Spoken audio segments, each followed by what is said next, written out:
कोऽपि सन्त्यात्मा भूतानामीश्वरो करोऽपि तनं प्रकृतिं स्वामधिष्ठाय विहाय सम्भवाम्यात्मायया यदा यदा हि धर्मस्य ग्लानिर्भवति भारत अभ्युत्थानमधर्मस्य तदात्मानं सृजाम्यहम् परित्राणाय साधूनां विनाशाय च दुष्कृतां धर्म संस्थापनार्थाय संभवामि युगे युगे जन्म कर्म च मे दिव्य एवं यो वेत्ति तत्त्वतः त्यक्त्वा पुनर्जन्म देहं नैति सोऽर्जुन वीतरागभयक्रोधा मन्मया मामुपाश्रिताः बहवो ज्ञान तपसः भूता मद्भावमागता वसुदेवसुतं देवं तं से चाणूरमर्दनम्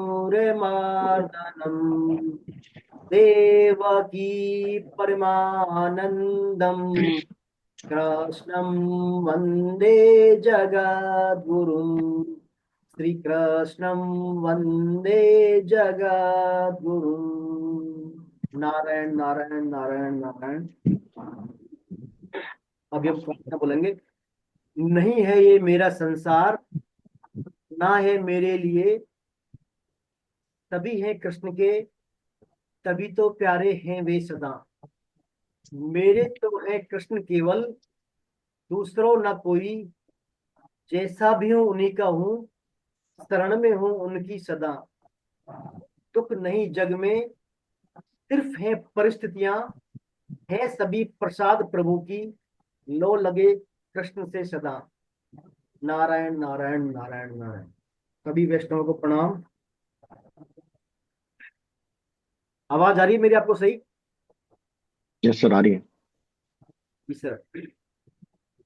तो देखिए, अपने पिछली बार अपन ने चर्चा की थी लास्ट संडे को, मनुष्य जीवन की दुर्लभता, मानव जीवन की दुर्लभता और मानव जीवन का उद्देश्य के बारे में अपन ने चर्चा की थी ना? हाँ जी।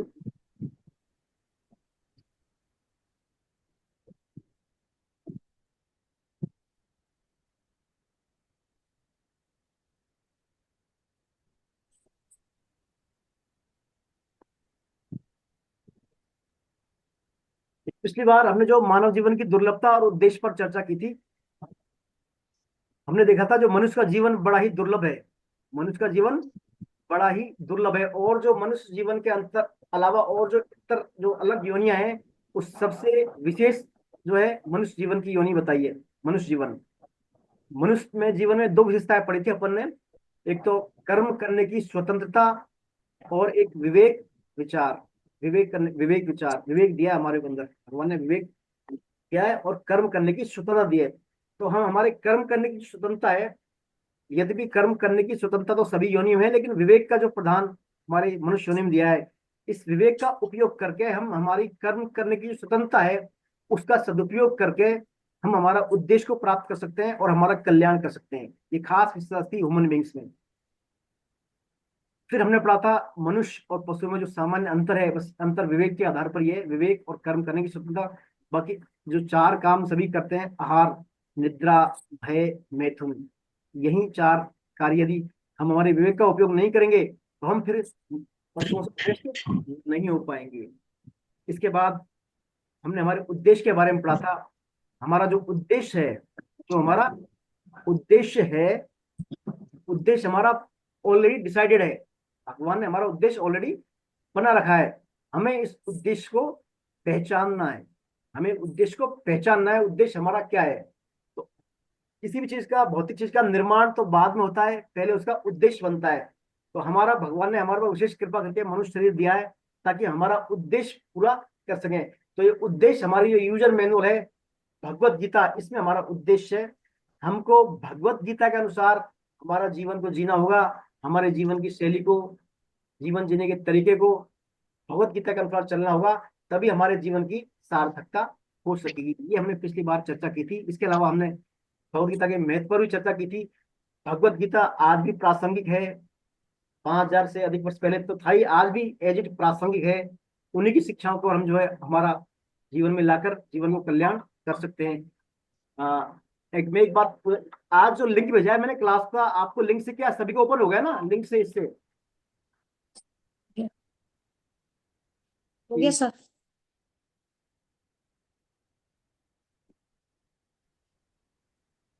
आज तो वो ऐप से भी हो गया है सर।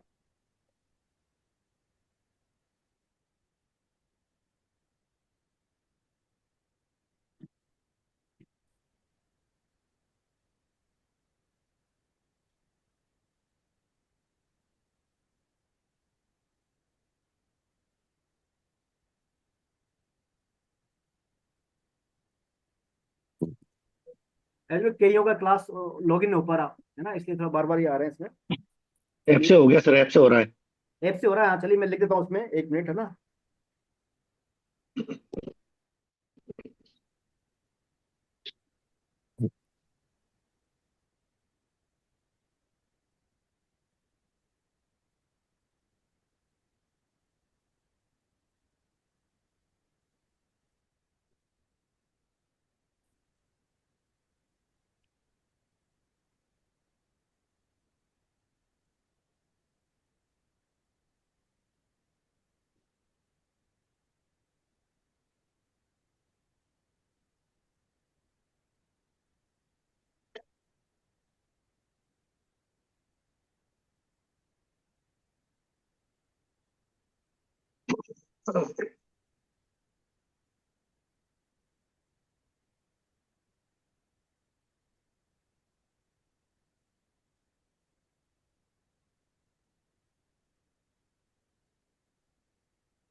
चलिए, हरे कृष्णा। कृष्ण। ये बात अपनी हो गई थी गीता के उद्देश्य के बारे में और अपने जीवन की दुर्लभता के बारे में।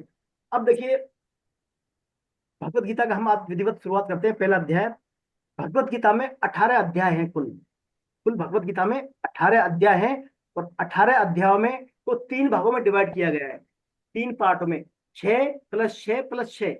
पहले जो 6 अध्याय हैं, पहले 6 अध्याय में कर्मयोग के बारे में बताया गया, विशेष रूप से कर्मयोग के बारे में। उसके बाद जो अगले 6 अध्याय हैं उनमें बताया गया भक्ति योग के बारे में। और उसके बाद नेक्स्ट अंतिम शतक है 6 अध्याय का, उसमें बताया ज्ञान योग के बारे में। तो मूल रूप से गीता में 3 योग हैं, कर्म योग, ज्ञान योग और भक्ति योग। लेकिन सबसे पहला योग है भगवान का कृपा योग। जब तक हमारे पर भगवान की कृपा नहीं होगी, तब तक कोई सा भी योग हम पढ़ लें, सुन लें, काम करने वाला है नहीं। तो भगवत गीता को आचरण में डालने के लिए या समझने के लिए हमें सबसे पहले भगवान की कृपा का आश्रय लेना होगा। इसके लिए हमारे केंद्र में भगवान कृष्ण होने चाहिए। भगवान कृष्ण केंद्र में है और भगवान के प्रति हमारे में श्रद्धा है, विश्वास है, तो हमारे गीता की बातें हृदय में हृदयंगम होंगी। अन्यथा बातें हम पढ़ लेंगे, याद कर लेंगे, समझ लेंगे, उनका कोई फायदा होने वाला नहीं है यदि भगवान के प्रति हमारे में श्रद्धा नहीं है, शरणागति वाला भाव नहीं है। तो हमें सबसे पहले भगवान के प्रति सरेंडर होना है, समर्पण होना है। जो भगवान कहेंगे उनकी बातों में मानना है, एडिट। देखिए, कई बार होता क्या है, हम अपनी बुद्धि लगाते हैं। हम भी चूंकि हमारे में भी मन, बुद्धि, अहंकार सब तरह के कलमश है, तो हमारी बुद्धि लगा लेते हैं हम कि भाई ये जो गलत कहा है, ऐसा नहीं, ऐसा होना चाहिए, ऐसा होना चाहिए। तो ये क्या है, वस्तुतः है हमारे छोटेपन का, हमारी संकीर्णता का ये प्रकार से दिखा हुआ है। हमें भगवान के विश्वास करते हुए एक बार तो भगवान की बातों को एजिट मानना ही होगा। भगवान की देखिए 2 तरीके होते हैं किसी भी जानकारी में। एक तो जान के मानना, हम जानेंगे तब मान पाएंगे। एक मान के जान लेंगे, है ना।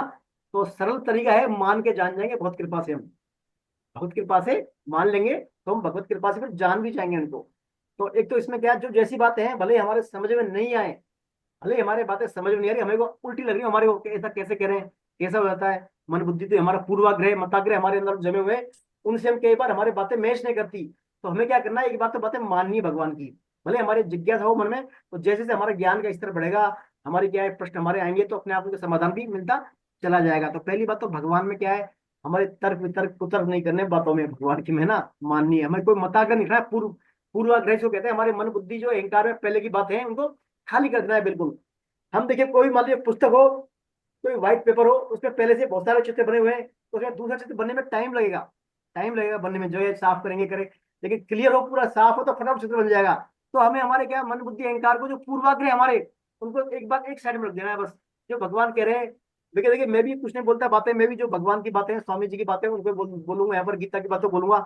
इनको हमें क्या है एक्सेप्ट करना है, थोड़ा है ना मन में जिज्ञासा आती है, नो डाउट बोलना भी हमें, प्रश्न क्या है ऐसा क्यों, समाधान भी होगा, लेकिन भगवान की बातों को श्रद्धा से मानना है, पहली बात।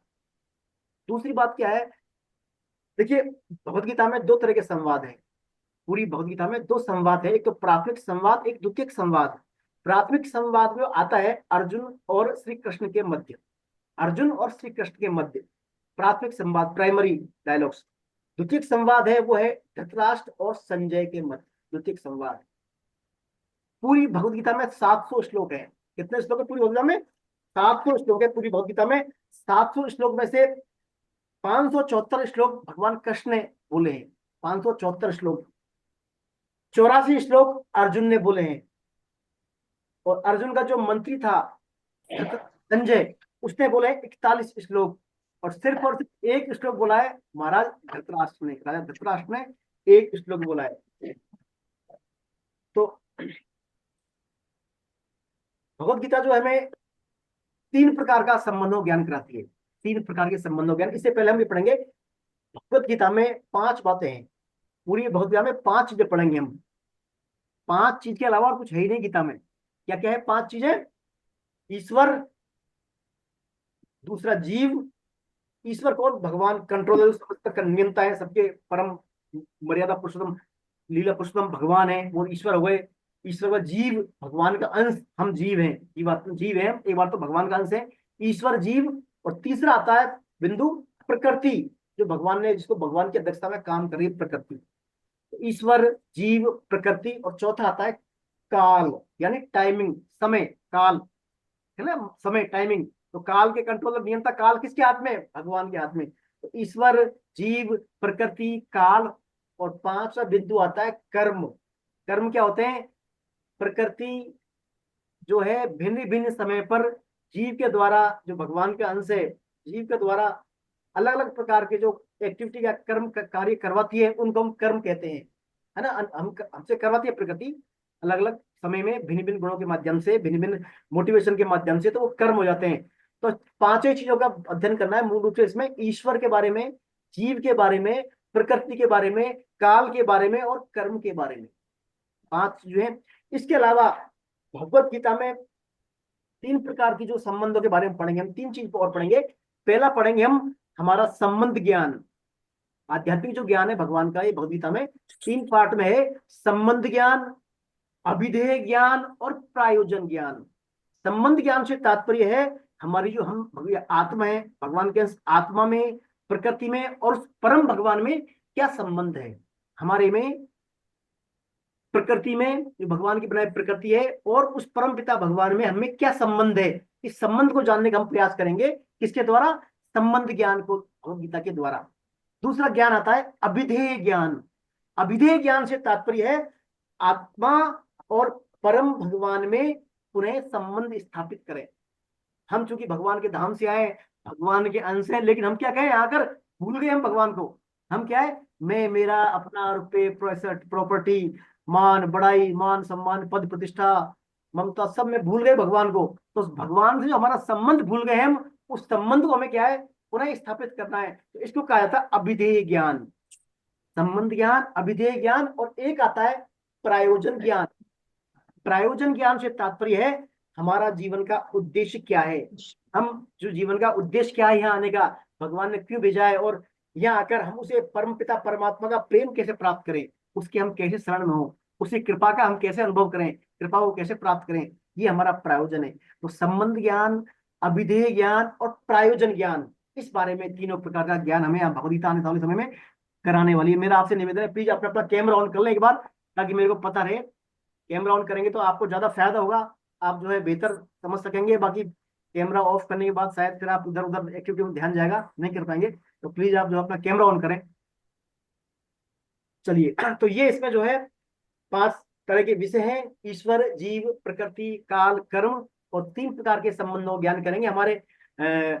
संबंध ज्ञान, अभिधेय ज्ञान और प्रायोजन ज्ञान, इनका हम यहाँ पर भगवदगीता में आने वाले समय में करने वाले हैं। आइए अब चलते हैं आगे। देखिए, भगवत गीता जो है महाभारत का एक पार्ट है। आपने देखा होगा बच्चा, महाभारत आती थी टीवी पर, बी आर चोपड़ा की सब देखते थे अपन, युद्ध होते थे, कौरव पांडव बहुत बड़े बना, सब जो है गांडी, गांधारी, धृतराष्ट्र, कौरव पांडव युद्ध होते थे, सब देखते थे हम। तो जो भगवत गीता है, भगवत गीता उसी महाभारत का छोटा सा पार्ट है, महाभारत का छोटा पार्ट है। जब महाभारत का युद्ध हुआ था कौरव पांडवों में, तो देखिए पहले आपको बैक में चलते हैं अपन। राजा धृतराष्ट्र और पांडु दोनों भाई थे। धृतराष्ट्र और पांडु पांडु महाराज दोनों भाई थे।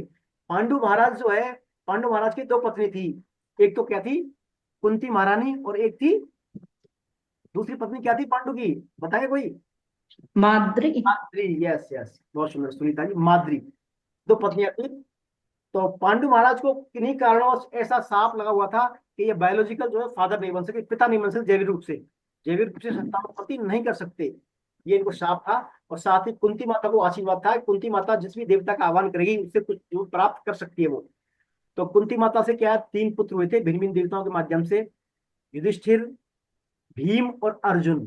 3 पुत्र कुंती माता से हुए थे, और नकुल और सहदेव माद्री से हुए थे। पांडु महाराज क्या है, अस्वस्थ रहते थे, उनके श्राप थे, तो उनका क्या है, कम उम्र में ही देहावसान हो गया था, कम उम्र में देहावसान हो गया था। तो देहावसान के बाद एक मिनट, हरे कृष्णा, गीता जी ऐप से कीजिए आप, ऐप से हो रहा है क्लास।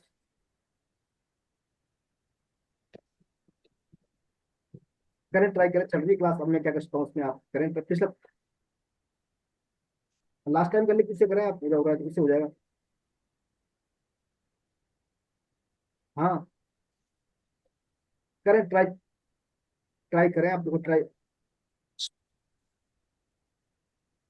चलिए मैं वो देखता हूँ ना, करता हूँ, चलिए बोलता हूँ। हाँ, हरे कृष्णा, किसी के पास अपना अभी क्लास का लिंक हो ना, भेजे ग्रुप में डाले एक बार, है ना, ग्रुप में डालें। उससे फोन आ रहे हैं तो वो अटेंड नहीं कर पा रही क्लास, है ना, लिंक आज का भेज दें, बोल किसी के पास। तो पांडु महाराज को क्या, शाप के कारण जो है बचपन में ही वो कम अल्प आयु में देहावसान हो गया था। देहावसान के बाद क्या होता, पहले वैदिक काल में उस समय ये कष्ट कल्चर था, पति के निधन के बाद पत्नी क्या सती हो जाती थी। तो माद्री छोटी थी कुंती से, तो माद्री ने कुंती से कहा, माता कुंती से कहा, भाई जो मैं तो क्या महाराज के साथ आप रहने दीजिए, मैं माता पांडु महाराज के साथ सती होती हूँ, और जो मेरे पुत्र हैं दोनों, नकुल, सहदेव, और तीनों आपके, इनका पालन पोषण आप ही करना। तो माद्री क्या है, अपना प्राणोत्सर्ग कर देती है। तो कुंती महारानी ही 5 पांडवों का लालन पालन करती है। पांडु महाराज के जाने के बाद राजा बनते हैं धृतराष्ट्र। धृतराष्ट्र राजा बनते हैं। धृतराष्ट्र चूंकि अंधे होते हैं, लेकिन फिर भी क्या है, व्यवस्था उनको राजा बनाया जाता है। उस टाइम भी होता है भाई ठीक है, पांडव जब बड़े होंगे तो इनको भी राजा बना देंगे बाद में।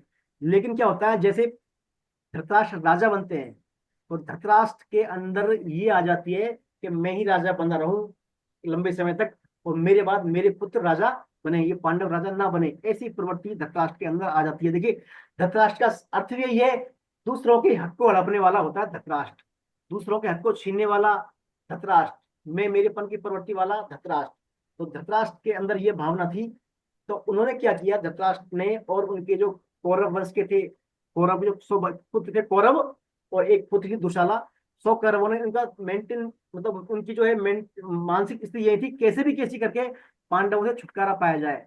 बार बार उनको चीटिंग करना, धोखाधड़ी करना, उनको मारने का प्रयास करना, कई प्रकार के प्रयास किए कौरवों ने। तो उनको क्या है, बड़े संघर्षों में उनका लालन पालन पोषण हुआ पांडवों का।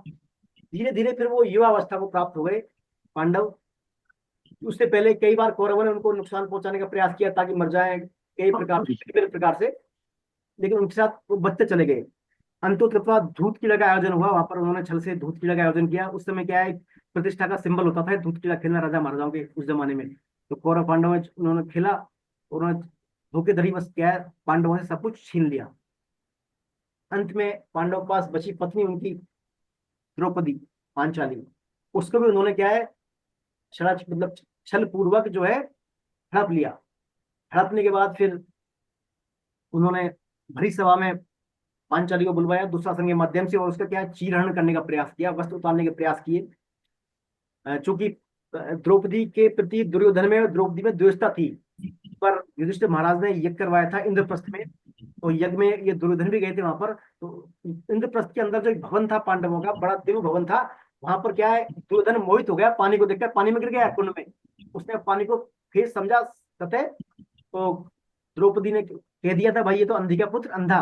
वो बात क्या दुर्योधन के चुप गई थी, दुर्योधन के बाद वो चुप गई थी। तो दुर्योधन के बाद चुपने के बाद उन्होंने क्या करने के लिए उसको जो चीरहरण करवाया दुशासन से, तो द्रौपदी ने जो है वहां सभी के लिए प्रार्थना की, सभी से, पिता में भीष्म से की, राजा धृतराष्ट्र से की, और सबसे की, लेकिन कहीं किसी ने कोई कुछ नहीं बोला। कौरवों के जो है गतिविधियों के सामने सब शांत रहे। अंततः द्रौपदी ने भगवान कृष्ण को पुकारा सबका सहारा छोड़कर, तो भगवान कृष्ण ने उनकी सहायता की और उनको क्या है, अपमान होने से, चीरहरण होने से बचा दिया उनको, ऐसे उनकी हेल्प की थी।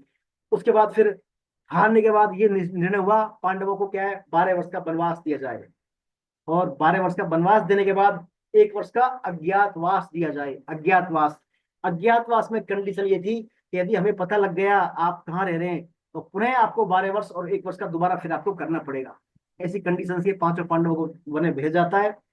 जब वन में रहे पांचों पांडव, तो कौरवों ने समय समय पर को मारने का प्रयास किया, ढूंढ ढांड के मारने का प्रयास किया, लेकिन वो क्या बार बार बच जाते थे कौरव। चूंकि कौरवों का बड़ा बड़ा था दुर्योधन, दुर्योधन जो है भीम और अर्जुन से डरता था, उसके अंदर भय था कि ये मेरे से ज्यादा बलशाली है, मेरे को तो दुर्योधन ने पूरा प्रयास किया, कहीं भी करे, 1 2 बार युद्ध भी किया, लेकिन वहां तो पराजय मिली। कई बार कर्ण को ले गए, कर्ण को उन्होंने बंदी बना लिया, लेकिन फिर युधिष्ठिर महाराज ने छोड़ दिया सबको। ऐसे करके बार बार वो उन्होंने अपना वनवास पूरा किया, अज्ञातवास फिर पूरा कर लिया उन्होंने। अज्ञातवास और वनवास के दरमियान क्या हुआ, कौरवों पांडवों को कई जो है दिव्य शक्तियों का, उनका दिव्य शक्तियों से उनका रूबरू हुए वो। अर्जुन सशरीर से शरीर स्वर्गलोक भी गए थे, इंद्र से भी उनका टाइमिंग बैठा, इंद्र से मुलाकात हुई, इन्होंने उनको दिव्य अस्त्र दिए, अग्निदेव ने उनको रथ दिया, कई जो है दिव्य अस्त्र शस्त्रों का उनको फायदा हुआ। अज्ञातवास में प्रतिकूलता जो उन्होंने समय निकाला, कई उन्होंने शायद वो हुआ, उनको मिली सामग्री वहां से, भीम को मिला, भीम को पूर्ण नामक शंख दिया था, कई चीजें मिली। तो ये सब होने के बाद फिर वो पांडवों का अज्ञातवास पूरा होने के बाद वो कौरवों के पास आ गए, वहां पर हस्तिनापुर में। महाराज से कहा, महाराज हमें हमारा राज्य दीजिए अब। तो चूंकि वो नहीं चाहते थे, आताताई थे, धृतराष्ट्र के मेरापन वाला भाव था, बोले नहीं। तो दुर्योधन ने क्या कहा, मैं आपको राज नहीं दूंगा। तो काफी मान मोल करने के बाद पांडवों ने ये निर्णय लिया, ठीक है भाई राज नहीं दे, कोई बात नहीं, हम 5 पांडव हैं, हमारे स्टेटस नाम से हमें 5 गांव दे दो हमारे को, ताकि उनके रेवेन्यू से हमारा जीवन यापन हो जाए, हमारा काम चल जाए। तो 5 गांव के लिए बोला, तो दुर्योधन का 5 गांव तो क्या, मैं आपको 5 इंच जमीन और एक सुई की नोक के बराबर जमीन नहीं दूंगा, नहीं दूंगा आपको, आप जाइए। ऐसे फिर गए वो दुर्योधन जो है, नहीं हुआ बात। फिर उन्होंने क्या है, अंतोतगत्वा भगवान कृष्ण को भेजा समझौता करने के लिए, जो कुंती जिनकी बुआ जी थी, है ना, उनको भेजा भगवान कृष्ण को। तो भगवान कृष्ण वहां पर हस्तिनापुर में शांति का संदेश, समझौता कराने के लिए शांति दूत बनकर आए। तो भगवान जब कृष्ण वहां पर आए, तो भगवान कृष्ण को दुर्योधन ने बंदी बनाने का प्रयास किया। बंदी बनाने का प्रयास क्योंकि भाई आप जो है पांडवों की पैरवी करने आओ यहाँ पर, उनको तो कुछ नहीं देंगे, आपको भी हम बांध लेंगे। लेकिन भगवान तो वहां पर कहाँ आने वाले थे, भगवान ने अपना विश्व रूप दिखाया, सब काम वहां पर, लेकिन वो भगवान वहां पर उनके पकड़ में नहीं आए। और फिर भगवान विदुर जी के यहाँ भगवान ओके, क्योंकि विदुर भगवान के भक्त थे, डिवोटी थे विदुर वहां पर, लेकिन विदुर रहे कौरवों के साथ रहे थे वो। तो भगवान फिर कृष्ण भगवान वहां से आ गए। तो माता कुंती को जब कृष्ण भगवान ने ये बात बताई कि बुआ जो है, कौरवों ने तो बिल्कुल ही मना कर दिया है, एक सुई की नोक के बराबर भी जमीन नहीं देंगे। तो फिर कुंती माता ने कहा, भाई अब पुत्रो, अब समय आ गया है, एक क्षत्रिय को अपना हक प्राप्त करने के लिए युद्ध करना पड़ेगा। इनसे हम युद्ध के माध्यम से हमारा खोया हुआ राज्य प्राप्त करेंगे, हमारा हक प्राप्त करें, ऐसा उन्होंने कुंती ने डिसाइड किया। तो भीम तो चाहता था, भीम की तो भुजाएं फट रही थी, कैसे भी जो अपना जो इन्होंने अपमान किया, दुख दिया, इनका बदला ले। अर्जुन भी तैयार था, तो 5 पांडव तैयार हो गए वहां पर युद्ध करने के लिए। युद्ध की जो है भूमिका तैयार हो गई, कब युद्ध करना है ये संदेश पहुंचा गया वहां पर महाराज, ठीक है हम युद्ध के माध्यम से हमारा जो विजय होगा, वो ले जाएगा अपना राज। ये हो गया। इसके बाद फिर क्या हुआ, युद्ध का समय निर्धारित हुआ, युद्ध की तैयारियां हो गई। कौरवों ने अपने अपने जो रिश्तेदार थे, मित्र थे, सूर्य थे, सबको संपर्क किया कि अब देखिए हम युद्ध करने वाले हैं, आइए आप हमारा सेना हमारे साथ दीजिए सेना में। तो समूह जो समस्त पृथ्वी थी वहां पर, पूरा अखिल जो था, अखिल जो सम्राट सब वहां पर दृष्टि थी उस समय, तत्काल में सब राजा वहां पर आ गए युद्ध करने के लिए। दोनों पक्षों में, कोई किसके पक्ष में कोई किसके पक्ष में, सब आ गए थे। पूरी तैयारी हो गई। फिर बचे भगवान कृष्ण, क्योंकि भगवान कृष्ण दोनों को ही थे, कौरव पांडव दोनों की बहुत कुंती बहुत ही, तो दोनों भाई थे, दोनों के लिए समान थे। तो दुर्योधन क्या कूटनीतिक था, बड़ा कूटनीतिक था, उसने दिमाग लगाया, बोले इनके पास जो है कृष्ण भगवान के पास नारायणी सेना है, यादवों की सेना है नारायणी सेना, इसको क्यों ना हम हमारे तरफ लड़ लेंगे। तो क्योंकि सभी रिश्तेदार आ रहे हैं, सभी वहां रहे, तो उन्होंने कृष्ण भगवान के पास गया। कौन? दुर्योधन। कृष्ण भगवान अपने भवन में शयन कर रहे थे, तो दुर्योधन भगवान के हेड के पास, मुखड़े के पास जाकर बैठ गया। उसके बाद अर्जुन पहुंचा वहां, अर्जुन भी पहुंचा, अर्जुन भगवान के चरणों में बैठ गया। तो जैसे ही भगवान खड़े हुए, तो भगवान को अर्जुन दिखाई दिया। अर्जुन कैसे? कि प्रभु ऐसे ऐसा युद्ध हुआ है। बोला हाँ, तो मैं आपके पास आपका सहयोग के लिए आया हूँ। तो क्योंकि भगवान कृष्ण ने पहले कंडीशन कर दी, मैं किसी भी पक्ष से युद्ध नहीं लड़ूंगा, मैं शस्त्र नहीं उठाऊंगा, ना मैं युद्ध लड़ूंगा, मेरी सेना है जो नारायणी सेना, इसको मैं दे दूंगा। तो तुरंत दुर्योधन बोला कि केशव पहले मैं आया हूँ, पहले मैं हूँ, मेरे से बात करो आप, पहले मेरे से मौका दो मेरे को सेवक मांगने का। तो भगवान ने कहा नहीं नहीं, पहले मुझे अर्जुन दिखाया पैरों में, तो मैं अर्जुन से बोलूंगा। तो अर्जुन, चूंकि अर्जुन की दृष्टि भगवान पर थी, तो अर्जुन ने कहा भगवान मुझे आप चाहिए, मुझे आप चाहिए, आपकी नारायणी सेना से मेरे को कोई मतलब नहीं है, मुझे आप चाहिए, मेरे साथ आपका साथ चाहिए मेरे को। उससे क्या, दुर्योधन बड़ा प्रसन्न हुआ। दुर्योधन सोचे भाई ठीक है, बिना उसके ही अपने आप ही मामला जो चाहते वो हो गया, मन माफिक बात हो गई। तो दुर्योधन ने क्या है, भगवान की नारायणी सेना को चयन किया, और अर्जुन ने भगवान कृष्ण को चयन किया, दोनों का हो गया। इसके बाद फिर जो फाइनली वो हुआ, सेनाओं का जो डिवाइडेशन हुआ, तो कुल 18 अक्षौहिणी सेना थी पूरे युद्ध में। उसमें से 11 अक्षौहिणी सेना थी कौरवों के पास। एक अक्षौहिणी सेना में लाखों सैनिक थे, लाखों सैनिक, हाथी घोड़े, 2,18,000 से कुछ के आसपास होते हैं एक अक्षौहिणी सेना में। तो 11 अक्षौहिणी सेना थी कौरवों के पास, और पांडवों के पास थी 7 अक्षौहिणी सेना। 7 अक्षौहिणी सेना, लाखों करोड़ों में सैनिक, हाथी घोड़े रथ थे, और 11 + 7, और उनके पास नारायणी सेना भी थी कौरवों के पास, कृष्ण भगवान की। तो दोनों तरफ से तैयार हो गई, युद्ध की तारीख डिसाइड हो गई भाई, इतने तरीके से हम जो है, और युद्ध का मैदान चयन हो गया कुरुक्षेत्र, जो अब वर्तमान में हरियाणा में कुरुक्षेत्र है, कि वहां पर कुरुक्षेत्र में हम युद्ध करेंगे, और इस प्रकार से जो है युद्ध करके इस तारीख से जो जीतेगा वो उसका राज हो जाएगा। ये सब तैयार हो गया। कौरव प्रसन्न थे, कौरव सब ने पहला मोर्चा मान लिया, अपने सेना के मामले में हमसे आगे आ गए, हमारे पास बड़े बड़े महारथी हैं, वीर हैं, सब हैं। उधर पांडव भी तैयार। तो जैसे ही फिर युद्ध का समय आता है, सबके महारथी सब आ जाते हैं वहां पर, दोनों तरफ के समार्थी आ जाते हैं। तो युद्ध में दोनों पक्षों में सेनापति बनते हैं। कौरव पक्ष के सेनापति बनते हैं भीष्म पितामह। भीष्म पितामह जो दादा है दोनों कौरव पांडवों के, वो बनते हैं। और पांडवों के सेनापति बनते हैं धृष्टद्युम्न, द्रुपद पुत्र धृष्टद्युम्न, है ना, वो बनते हैं पांडवों के सेनापति। दोनों के सेनापति, सेना और सब महान योद्धा सब आगे आगे आते हैं। अर्जुन जब वहां आता है, प्लीज भारती कुशवाहा जी अपने आप को म्यूट करें, आपका डिस्टर्बेंस आ रहा है, बार बार म्यूट कर लें।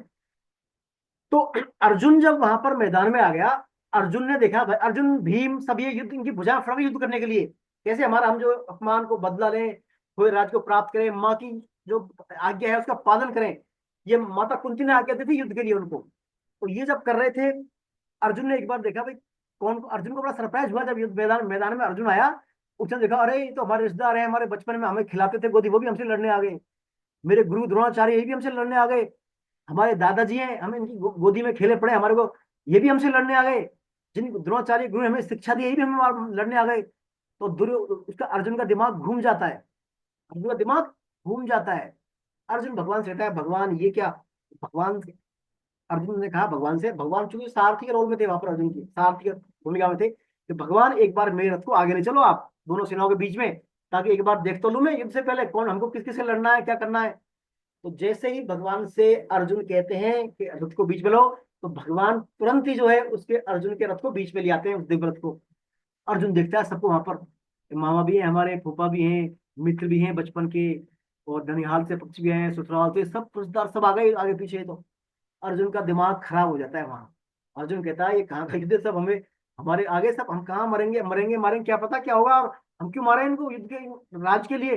अर्जुन वहां पर मोहित हो जाता है, मोहित, कि मैं तो युद्ध नहीं करूंगा, कि मर जाएंगे ये मर जाएंगे या हम मरेंगे, और जो है मरने के बाद क्या होगा, हमारा कुल खराब हो जाएगा, कलंक लग जाएगा हमारी कुल की, चाहे हमारी हो चाहे उस पक्षी हो, हमारे भाइयों की पत्नियां विधवा हो जाएंगी, पत्नियां विधवा हो जाएंगी युवावस्था में, तो फिर इनसे बाद में क्या है, वर्ण संकर संतान पैदा होंगी, वर्ण संकर संतान पैदा हो जाएंगी भगवान, तो हमारा कुल के क्या है, जो हमारे पूर्वज है उनको श्राद्ध कौन करेगा, तर्पण नहीं लगेगा, उनकी सदगति नहीं होगी, कुल पूरा कुल ही हमारा नरक में चला जाएगा, सब कुछ कुल घाती हो जाएंगे हम। मैं तो ये नहीं, अर्जुन बोले जा रहा है, बोले जा रहा है, बोले जा रहा है भगवान के लिए, और भगवान सब देख रहे हैं। जब अर्जुन ने इतनी बातें बोली, तो फिर क्या हुआ, अर्जुन के बोलते बोलते अर्जुन स्ट्रेस में आ गया, अर्जुन तनाव में आता है, अर्जुन के मुंह का गला सूख जाता है, भगवान ये क्या, मेरा हाथ कांप रहे हैं, रोए जल रहे हैं, मेरी त्वचा में जल रही है, चक्कर आ रहे हैं मेरे को, पूरा डिप्रेशन में आता है अर्जुन। और अर्जुन क्या, धनुष को डाल देता है साइड में, भगवान मैं तो युद्ध नहीं करूंगा, मेरे को ऐसे वापस लेकर चलो आप, मैं तो नहीं मारूंगा इनको, मैं तो क्या है, राजवाज छोड़ो, मैं तो भिक्षा मांग के मेरा जीवन यापन कर लूंगा, नहीं चाहिए मेरे को राजवाज, ऐसा खून से सना हुआ भोग वाला राज्य नहीं चाहिए। तो फिर भगवान उससे कहते हैं, भाई अर्जुन, आप यहाँ पर युद्ध करने आए, क्षत्रिय हैं आप, आपकी प्राइम ड्यूटी है, प्राइमरी ड्यूटी है युद्ध करना, युद्ध कीजिए आप, युद्ध नहीं करेंगे तो आप कायरता को प्राप्त होंगे, मैदान में आगे भागेंगे तो आपको कायरता को प्राप्त होंगे, आपकी अपकीर्ति होगी, आपका मतलब सब जो है नेम सब खराब हो जाएगा, आपका पूरा अपकीर्ति होगी आपकी, और आप क्षत्रिय हो, आपके लिए बड़ी भारी हानि होगी, आप तो क्या है, जीते जी मारे जाओगे। अर्जुन को भगवान बार बार भिन्न भिन्न एंगल से उनको कर्तव्य करने का ज्ञान देते हैं। अर्जुन को जब ज्ञान देते देते देते भगवान 700 श्लोकों के माध्यम से अर्जुन का जो ब्रेन को सही करते हैं, ब्रेन को वाश करते हैं, तब अर्जुन अंत में कहता है, भगवान हे केशव, मैं अब आप जो कहेंगे वही करूंगा, जो आप कहेंगे ना वही करूंगा मैं, अब ये मेरे मेरी दलील सब खत्म, कुछ नहीं, जो आप कहेंगे वही करूंगा मैं। और भगवान कह रहे अपना कर्तव्य कर्म कर अर्जुन, युद्ध में मारा जाएगा तो वीर गति को प्राप्त होगा, और नहीं मारेगा तो राज भोगेगा यहाँ पर। तो अर्जुन तैयार हो जाता है। तो यहाँ पर अर्जुन के युद्ध नहीं करने की बात से लेकर के, और अर्जुन कहता है कि मैं भगवान केशव वही करूंगा जो आप कहेंगे, ये जो गैप है, इस गैप को ही क्या है, भगवत गीता की संज्ञा दी जाती है। नहीं करने से लेकर करने तक तो समझा गया, अर्जुन को ज्ञान दिया गया है, यही भगवत गीता है। इसी भगवत गीता के माध्यम से अर्जुन को भगवान ने क्या है, अपने कर्तव्य करने का प्रेरणा दी है, और कर्तव्य करने का तरीका बताया है, किस भाव से कर्म करना है, कैसे करना है, क्यों करना है, सब अर्जुन के प्रश्नों का, अर्जुन की दलीलों का भगवान ने समाधान किया है, यही भगवत गीता है। ये सब करने के बाद अर्जुन युद्ध करने के तैयार हो जाता है। अर्जुन का फिर युद्ध शुरू होता है। युद्ध शुरू होने के बाद क्या होता है, चलता है हमारा, हमारे दोनों पक्षों में सब एक से एक महारथी, यहाँ पर सब बड़े बड़े विद्वान, शस्त्रों के ज्ञाता, शास्त्रों के ज्ञाता, महारथी, युद्ध भयंकर युद्ध चलता है। चलते चलते चलते होता क्या है, युद्ध चलता है 1 दिन 2 दिन 3 दिन 4 दिन 10 दिन बीत जाते हैं। 10वें दिन क्या होता है, पिता में जो भीष्म में, उन्होंने युद्ध से पहले प्रतिज्ञा की थी कि मेरे सामने यदि कोई महिला आ जाएगी तो मैं हथियार छोड़ दूंगा, उसके सामने हथियार नहीं चलाऊंगा। तो एक इसमें था, शिखंडी था, काशीराज थे, काशीराज एक थे, काशीराज की बेटी थी अंबा, पूर्व जन्म में वो पहले, तो वो क्या अंबा थी, तो उसका भीष्म पिता में से किन्हीं कारण वैमनस्य हो गया, तो बदला लेने के लिए उन्होंने महिला के रूप में, शिखंडी के रूप में उन्होंने जन्म लिया था। इस बात को पिता में भीष्म जानते थे कि ये शिखंडी जो है महिला है, पहले जन्म महिला थी। तो अर्जुन क्या करते हैं, इनको शिखंडी को सामने ले आते हैं, भीष्म पिता के 10 दिन हो जाते हैं, शिखंडी को सामने ले आते हैं। तो फिर क्या है, भीष्म पिता में छोड़ देते हैं धनुष बाण को, अपनी प्रतिज्ञा के अनुसार। भीष्म पिता में देखिए दृढ़ प्रतिज्ञा के धनी थे, प्रतिज्ञा जो कर लिया कमिटमेंट, चाहे प्राण चली जाए वो नहीं करते फिर, हालांकि उनको इच्छा मृत्यु का वरदान था। उन्होंने आबाल ब्रह्मचारी थे, अपने पिता की प्रसन्नता के लिए, राष्ट्र के लिए उन्होंने ब्रह्मचारी का व्रत धारण किया था, आजीवन अविवाहित रहे थे वो। तो भीष्म पिता में अपनी प्रतिज्ञा अनुसार उन्होंने अस्त्रों का त्याग कर दिया। अस्त्रों का जैसे त्याग किया, तो फिर अर्जुन ने धुआंधार बाणों का प्रहार किया, बाणों का इतना प्रहार किया, इतना प्रहार किया, पिता में भीष्म का पूरा शरीर छिन गया, पूरा शरीर छिन गया, बाणों से छिन गया, और वो क्या, सीधे गिर पड़े, वहां पर गिर पड़े मैदान में। 10वें दिन की बात है, ये 10 दिन हो गए थे, गिर गए। तो फिर क्या है, शंख बज गया, शाम का समय हो गया, युद्ध स्टॉप हो गया। नियम थे, युद्ध के नियम थे भाई, उसमें शंख बजेगा तो चालू होगा, सूर्य के बाद शंख बज जाएगा, युद्ध रुक जाएगा, और जो घायल सैनिकों की सेवा शुरू करेंगे अपने अपने लोगों को, ये नियम था।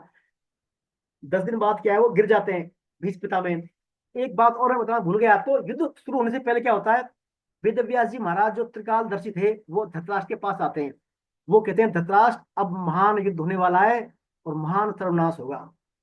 आप चूंकि अंधे हैं और मेरे प्रिय हैं, तो मैं आपको एक दिव्य शक्ति देना चाहता हूँ, दिव्य विजन, दिव्य मतलब शक्ति देना चाहता हूँ, दिव्य दृष्टि देना चाहता हूँ। उससे आप देख सकते हो इसको कैसे क्या हो रहा है युद्ध में, आप युद्धों के मन में क्या चल रहा है, अब क्या करेंगे, क्यों करेंगे, सब बात देख सकते हो यहाँ बैठे बैठे आप।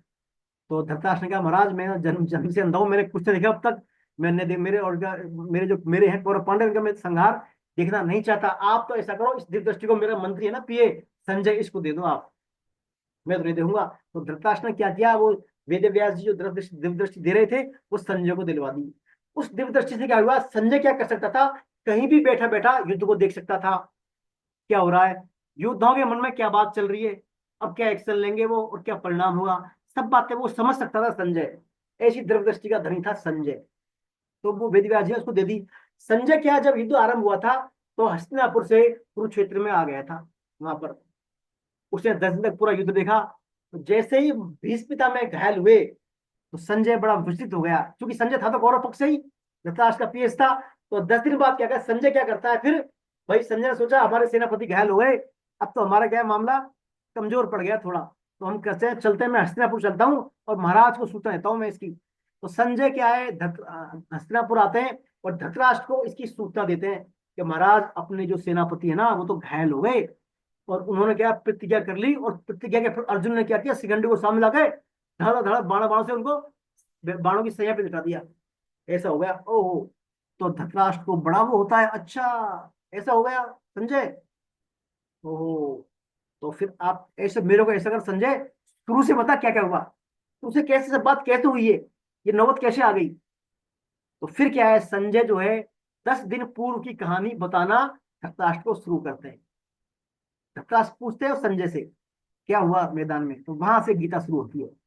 गीता का जो पहला अध्याय विषाद योग है, यहाँ से धृतराष्ट्र संजय से पूछते हैं जो 10 दिन बैक की स्टोरी है, 10 दिन से क्या हो रहा है मैदान में, कि संजय मेरे और पांडु पुत्रों ने क्या क्या किया, वो सब बातें यहाँ से गीता में शुरू होती है। तो यहाँ से पहला अध्याय शुरू होता है। ये सब कहानी जो है ना ये महाभारत में है, और महाभारत के 20 पर्व है, उसमें अध्याय 13 से 25 तक शायद ये पूरा गीता का संवाद है, और ये पहले की बात है। तो यहाँ से जो है धृतराष्ट्र बोलना चालू करते हैं संजय से। आइए हम करते हैं पहला अध्याय प्रारंभ, विषाद योग। विषाद देखिए, विषाद मानी होता है दुख, विषाद मानी दुख। वस्तुतः हम सभी दुखी हैं आज, आज हम सभी दुखी हैं, सुखी कोई भी नहीं है। और यदि कोई कहता है मैं सुखी हूं तो वो क्या है, फिर कहीं ना कहीं मिथ्याचार, भाषा मिथ्याचार है उसका, दुखी है। तो यह भगवत गीता की शुरुआत विषाद योग से होती है। भगवत गीता की शुरुआत होती है विषाद योग से, विषाद माने दुख, और समाप्ति होती है भगवान की शरणागति से, भगवान की शरणागति से। क्यों ना हम, यदि विषाद हमारे जीवन में तो आएंगे ही, क्योंकि मृत्यु लोक है, दुखालय है, ये सब संसार विषाद है। इन विषादों को हम भगवान की शरण में हो जाए, भगवान की बात को मान लें, भगवान की आज्ञा के अनुसार हमारा जीवन निकाल लें, तो हमारा ये विषाद भी क्या है, भगवान के प्रेम में बदल सकता है, भगवान के प्रेम में बदल सकता है। तो आइए अपन शुरू करते हैं पहला श्लोक विषाद योग। ओम श्री परमात्मने नमः। प्रथमोध्याय है अर्जुन विषाद योग। धृतरा, अब देखिए मैं आपको बताऊं, हम अभी क्या करेंगे, शुरुआती 2 3 4 क्लासों में तो श्लोक मैं बोलूंगा, मेरे बाद आप उच्चारण करेंगे, हालांकि म्यूट रहेंगे आप, लेकिन आप उच्चारण करेंगे, है ना। इससे आप जैसे मैं बोलूंगा वैसे आप बोलेंगे तो आप भी सीख जाएंगे। फिर 2 3 चैप्टर बाद क्या है, फिर हम आपसे बुलाएंगे, आपसे बुलाएंगे भाई, नेक्स्ट तो आप बोलेंगे ना। अभी आप 2 3 चैप्टर सुने, आपको सुनने के बाद अपने आप खुद बोले आप, उससे आप श्लोक पढ़ना भी सीख जाएंगे, है ना। म्यूट रहेंगे आप लेकिन, है ना, बोलेंगे। चलिए करता हूँ शुरू में। मैं बोलूं भैया जी, भैया नहीं जी मैं पढ़। नहीं इंदिरा जी, आप सुनने, इनको सुनने दें आप, है ना, एक बार सबको सुनने दें, फिर अपन जो जी। है बाद में 2 3 क्लास बाद स्टार्ट करेंगे बुलवाना, है ना। चलिए, हरे कृष्णा। धृतराष्ट्र उवाच धर्म क्षेत्रे कुरुक्षेत्रे संवेत्तायुयुत्सवः मामकः पांडवाश्चैव किम कुर्वत संजय। ये पहला श्लोक है, देखिए धर्म क्षेत्रे, शुरुआत में पहला शब्द क्या है, धर्म। शुरुआत ही धर्म से हो रही है गीता की, देखिए इससे धर्म क्षेत्र, कुरुक्षेत्र। कुरुक्षेत्र क्या बोला है, या इसका अर्थ है भगवान ये जो संजय से बोल रहे हैं, धृतराष्ट्र क्या कह रहे हैं, हे संजय, धर्म भूमि कुरुक्षेत्र में इकट्ठे हुए युद्ध की इच्छा वाले मेरे और पांडु के पुत्रों ने क्या किया। 10 दिन पहले की बात सुनाएगा संजय से, क्या भाई तू से बता मेरे को। तो वो कह रहा है क्या किया। तो देखिए, धर्म क्षेत्र कुरुक्षेत्र 2 शब्द बोले हैं शुरू में। कुरुक्षेत्र तो यहाँ पर वो मैदान है युद्ध का, वो उसको पवित्र मैदान है। इसका चयन जब किया गया युद्ध में, बड़ी सोच समझ के चयन किया था कुरुक्षेत्र का। कुरुक्षेत्र को क्या है, पवित्र भूमि माना जाता है। यहाँ पर पूर्वजों ने, हमारे पूर्वजों ने, कुरुओं के पूर्वजों ने बहुत तपस्या की यहाँ पर। भगवान कृष्ण भी अपने पूर्वजों को लाते थे यहाँ पर कई बार। पवित्र भूमि है कुरुक्षेत्र। तो कुरुक्षेत्र का चयन इसलिए किया गया था ताकि पवित्र भूमि में हमारे वीर सैनिक योद्धा मारे जाएंगे तो उनका कल्याण हो जाए। तो कुरुक्षेत्र पवित्र भूमि है, धर्म क्षेत्र, धर्म के लिए है यहाँ पर। तो देखिए, पहला जो श्लोक धर्म से नाम से होता है, धर्म क्षेत्र। और जो गीता का अंतिम श्लोक है ना, उसका अंतिम शब्द आता है मम। क्या आता है, मम। यत्र योगेश्वर कृष्णो यत्र पार्थो धनुधरे तत्र शीर विजय भूति धुरा नीति मति मम। मम आता है, मम। तो पहला शब्द धर्म, अंतिम मम। यदि हम हमारे, मम मानी मेरे, यदि हम हमारे धर्म का पालन कर लेंगे, धर्म और मम, यदि हम हमारे धर्म का पालन कर लेंगे तो हमारे मनुष्य जीवन की सार्थकता स्वतः ही सिद्ध हो जाएगी। ये पूरी गीता का मैसेज है। हम हमारे धर्म का पालन कर लेंगे, अर्थात जो हमारा मूल धर्म है, शरीर का हमारे का धर्म है, जो भगवान ने हमारा उद्देश्य बनाया है, उसके प्राप्ति के लिए जो हमारे डूज डोंट्स हैं, डूज जो हमें कर्तव्य कर्म करने हमारे धर्म है, उन धर्म का हम पालन करने हमारे लिए तो इस शरीर की सार्थकता सिद्ध हो जाएगी जीवन की। तो शुरुआत गीता की धर्म से होती है। तो यहाँ पर देखिए, संजय से धृतराष्ट्र पूछ रहे हैं ये सब बातें। महाभारत में जो 18 पर्व है उनमें कहता है भीष्म पर्व।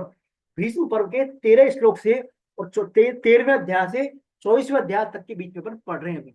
महाभारत बहुत बड़ा पार्ट है। तो ये कई व्यक्तियों के मन में होता है कि महाभारत, गीता, भागवत सबको एक ही समझते हैं ना। गीता अलग है, भागवत अलग है। गीता अलग है, भागवत अलग है। भगवत गीता भगवान द्वारा बोली गई है। भगवत गीता क्या, भगवान के द्वारा बोली गई है।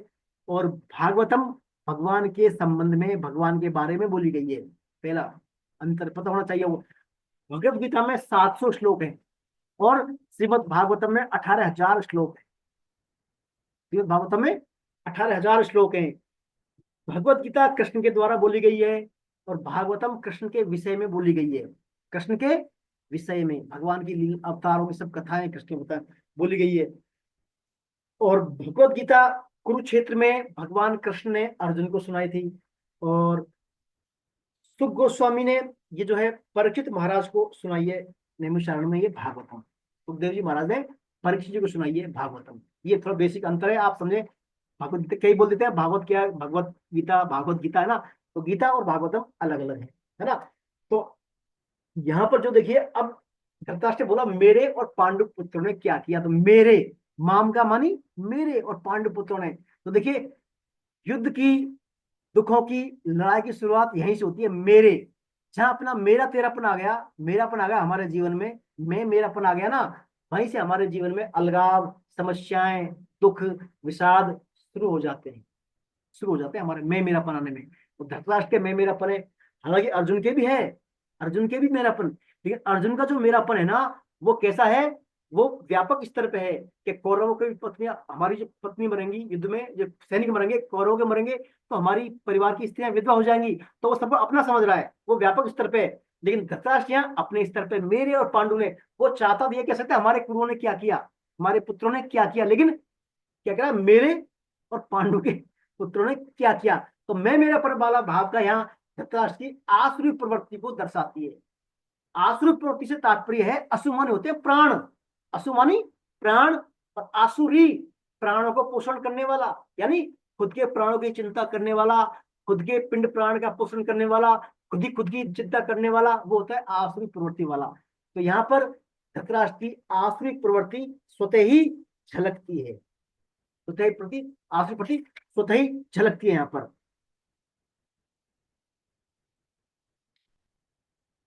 तो ये आसुरी प्रवृत्ति कारण देखिए यहाँ पर मंथन हो रहा है। धृतराष्ट्र के मन में क्या हो रहा है, मंथन हो रहा है कि मेरे क्या करें, मेरे ने क्या किया, पांडु ने क्या किया। उधर अर्जुन के भी मन में क्या है, मन में मंथन चल रहा है कि ये मर जाएंगे, वो हो जाएगा, ये हो जाएगा। तो दोनों के मंथन में देखिए फर्क है।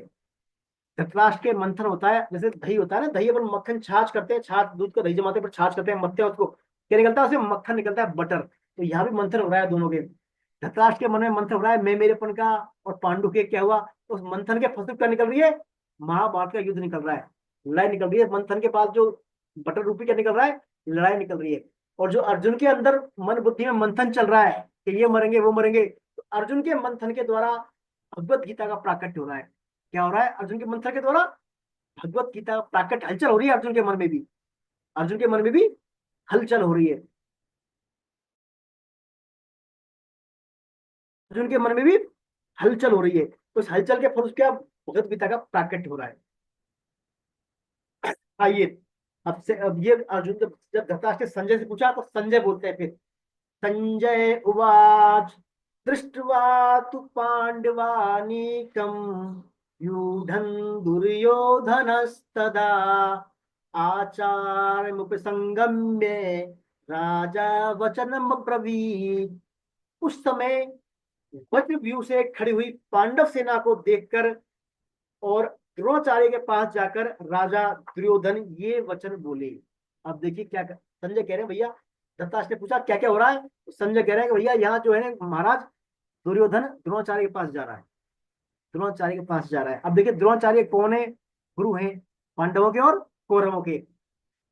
अब देखिए सामान्यतः युद्ध होता है, तो जो युद्ध का जो राजा होता है, यहाँ राजा दुर्योधन ही है सबका कौरवों का फिलहाल। तो राजा किसे संपर्क करता है, जो हमारा होता है ना सेनापति, सेनापति या सेना नायक जो होता है हमारा, थल सेना जल सेना जो भी अध्यक्ष है, उनसे बात करता है सीधा राजा, उनसे संपर्क करते हैं भाई क्या क्या स्थिति है, कैसे क्या है।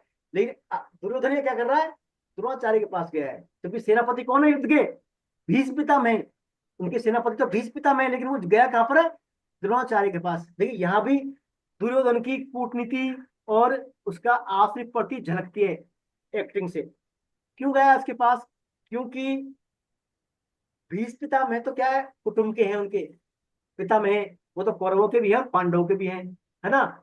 एक तो कौटुंबिक संबंध है उनसे, और द्रोणाचार्य से संबंध है शिक्षा का, शिक्षा का।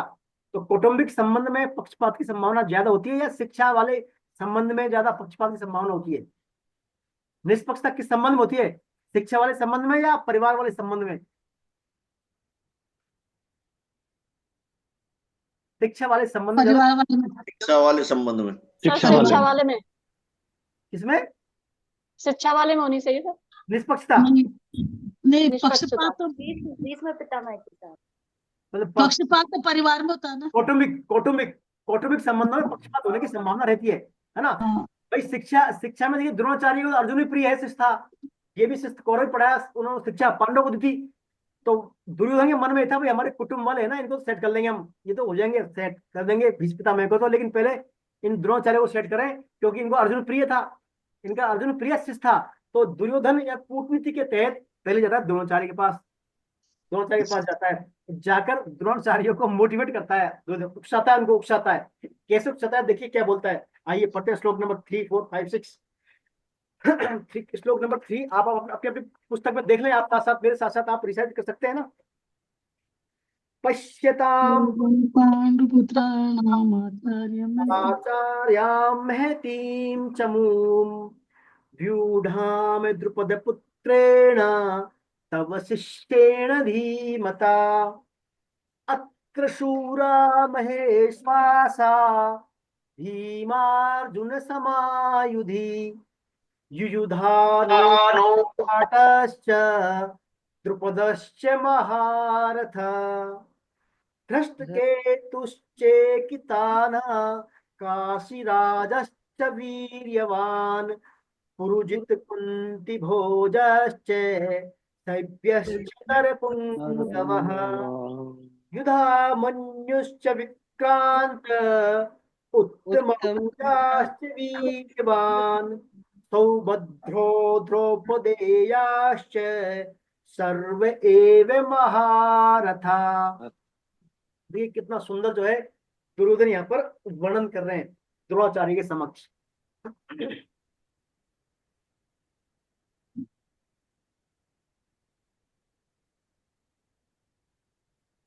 द्रोणाचार्य से दुर्योधन बोल रहे हैं, हे आचार्य, हे आचार्य, आपके बुद्धिमान शिष्य द्रुपद पुत्र, आपके बुद्धिमान शिष्य द्रुपद पुत्र धृष्टद्युम्न के द्वारा व्यूह रचना से खड़ी हुई पांडवों की इस बड़ी भारी सेना को देखिए। पांडवों की इस बड़ी भारी सेना को देखिए। वहां पांडवों की सेना में बड़े बड़े सूरवीर हैं, जिनके बड़े बड़े धनुष हैं, तथा जो युद्ध में भीम और अर्जुन के समान है। दुर्योधन क्या है, भीम अर्जुन से डरता था, क्योंकि बल में सुप्रीम थे, है ना। तो कह रहा है ये भीम अर्जुन के समान बलशाली हैं। उनमें युधान, युधान यानी सात्विकी भी नाम है इनका, राजा विराट और महारथी द्रुपद भी हैं। धृष्टकेतु और चेकितान तथा पराक्रमी काशीराज भी हैं। पुरुजित और कुंतीभोज ये दोनों भाई भी हैं, और मनुष्य में श्रेष्ठ सैव्य भी है। पराक्रमी विधामन्यु और पराक्रमी उत्तमौजा भी है। सुभद्रा पुत्र अभिमन्यु और द्रौपदी के पांचों पुत्र भी हैं। ये सब नामों का यहाँ पर क्या कर रहा है, दुर्योधन उल्लेख कर रहा है, सबका उल्लेख कर रहा है। देखिए अब दुर्योधन जो है बड़ी कूटनीति से एक एक नाम को ले रहा है। शुरुआत कहां से कर रहा है, आपके बुद्धिमान द्रुपद पुत्र धृष्टद्युम्न के द्वारा सबसे पहले नाम लिया है द्रुपद पुत्र, द्रुपद का भी उल्लेख किया है। देखिए द्रुपद जो है ना, द्रुपद क्या द्रौपदी के पिता थे, यानी अर्जुन के ससुर थे, पांडु है ना, ससुर थे अर्जुन के। और द्रोणाचार्य और द्रुपद में दुश्मनी थी। दुश्मनी कैसे थी, प्रारंभिक काल में द्रोणाचार्य और द्रुपद दोनों साथ साथ मित्र थे, यानी मित्र थे। लेकिन कालांतर में क्या होता है, द्रोणाचार्य तो ब्राह्मण थे, उन्होंने अपनी क्या है ब्राह्मण था इनमें, और अपनी विद्या के आधार पर इनका जीवन यापन किया। उन्होंने शिक्षा देते, शिक्षक थे ये, गुरु थे। तो इनका फाइनेंशियल स्थिति जो है इतनी ज्यादा सॉलिड नहीं थी, ये क्या है गरीब स्थिति में थे। और द्रुपद क्या राजा बन गया था, द्रुपद राजा बन गया थे साथ साथ दोनों। लेकिन राजा बनने के बाद द्रुपद क्या है, भूल गया द्रोणाचार्य को कि ये मेरे मित्र थे, भूल गया वो। तो ठीक है, तो द्रुपद क्या, द्रुपद का अलग राज चल रहा था और द्रोणाचार्य अपना परिवार का पालन पोषण कर रहा था। द्रोणाचार्य की पत्नी थी कृपि, कृपि पत्नी थी इनकी। तो कृपि से इनको जो है इनका पुत्र था अश्वत्थामा। द्रोणाचार्य का बेटे का नाम था अश्वत्थामा, क्योंकि द्रोणाचार्य बहुत गरीब अवस्था में थे उस समय। तो इनकी पत्नी जो है, द्रोणाचार्य की पत्नी अश्वत्थामा को जब दूध पिलाती थी तो वो क्या करती, आटे का दूध पिलाती थी, आटे का पानी, आटे का पानी से दूध पिलाती थी। इतनी गरीब थी, दूध की व्यवस्था नहीं कर सकती थी। और या फिर चूने का पानी होता है, चूने का पानी, उसका दूध पिलाती थी अश्वत्थामा को। ऐसे जीवन यापन करती थी अश्वत्थामा का। तो एक दिन क्या हुआ, अश्वत्थामा अपने मित्र के घर गया, तो वहां उसके मित्र की माँ ने अश्वत्थामा को दूध पिलाया गाय का। तो वो दूध क्या है, बड़ा टेस्ट लगा अश्वत्थामा को, बड़ा टेस्ट लगा दूध। तो अश्वत्थामा ने माँ से अगर कहा कि माँ आप तो मुझे डेली दूध पिलाती हो, उसमें तो कुछ मजा ही नहीं है दूध में, आज मेरे मेरे मित्र के वहां मेरी माँ ने दूध, मित्र की माँ ने दूध पिलाया, बड़ा टेस्टी दूध था। तो माँ को बड़ी क्या है मार्मिक हो गई, माँ को बड़ा वो हुआ, भाई मैं तो उसको डेली जो है आटे का चूने का दूध पानी का पिलाती हूँ। तो उन्होंने अपने द्रोणाचार्य से कहा, बोला हमारा बेटा जो है दूध चाहता है, अब क्या करें। तो द्रोणाचार्य का ठीक है, ऐसा करेंगे, हमारे बेटे के लिए हम गाय की व्यवस्था करेंगे, और यहाँ के राजा जो द्रुपद है उनके पास चलेंगे, उनसे हम निवेदन करेंगे हमारे लिए गाय दी जाए, और हमारे गाय का जो है दूध हमारे बेटे को पिलाया जाए। ऐसा उन्होंने विचार किया। तो ऐसा विचार करने के बाद क्या है, द्रोणाचार्य राजा द्रुपद के पास जाते हैं। तो द्रुपद के पास जब आप पहुंचाते हैं, मैसेज भाई जो है आपके मित्र आए मिलने आपके वहां, तो मैसेंजर से पहुंचाते हैं राजा के पास। तो द्रुपद बुलाता है एक बात उनको, आइए। तो कहता है महाराज मैं द्रोणाचार्य आपका बचपन का मित्र। तब द्रोणाचार्य ने कहा, तब द्रुपद ने कहा भाई आप मेरे कौन से बचपन मित्र हैं, आप तो नितांत गरीब हैं, मैं राजा, हमारी कौन सी मित्रता आ गई, क्या ये अपने मेरा आपको आप अपने आप को पब्लिसिटी करने के लिए, ख्याति के लिए झूठा क्यों कर रहे हैं। ऐसा उन्होंने द्रोणाचार्य का हरी सभा में अपमान कर दिया, क्योंकि द्रोणाचार्य ब्राह्मण थे और गुरु थे, ज्ञानी थे शास्त्रों के। तो द्रोणाचार्य को बड़ा क्रोध आया वहां पर। तो द्रोणाचार्य ने वही कमिटमेंट प्रतिज्ञा की है कि द्रुपद मैं भी क्या है ब्राह्मण पुत्र हूँ, मैं एक दिन तेरा आधा राज्य लेकर रहूंगा। तू जो राज के अहंकार में तूने जो मेरा आज अपमान किया है, इस अपमान का बदला मैं तेरे से आधा राज्य लेकर रहूंगा, मैं आज चलाता हूँ। तो द्रोणाचार्य वहां से क्रोधित होकर वापस आ गए। ये जब बात द्रुपद को पता लगी कि ये तो क्या ब्राह्मण है, जानते थे वो, अंदर से बात जानते थे, पता था उनको सब उन्होंने किया, लेकिन उन्होंने अहंकार वश उसको पहचाने से मना कर दिया।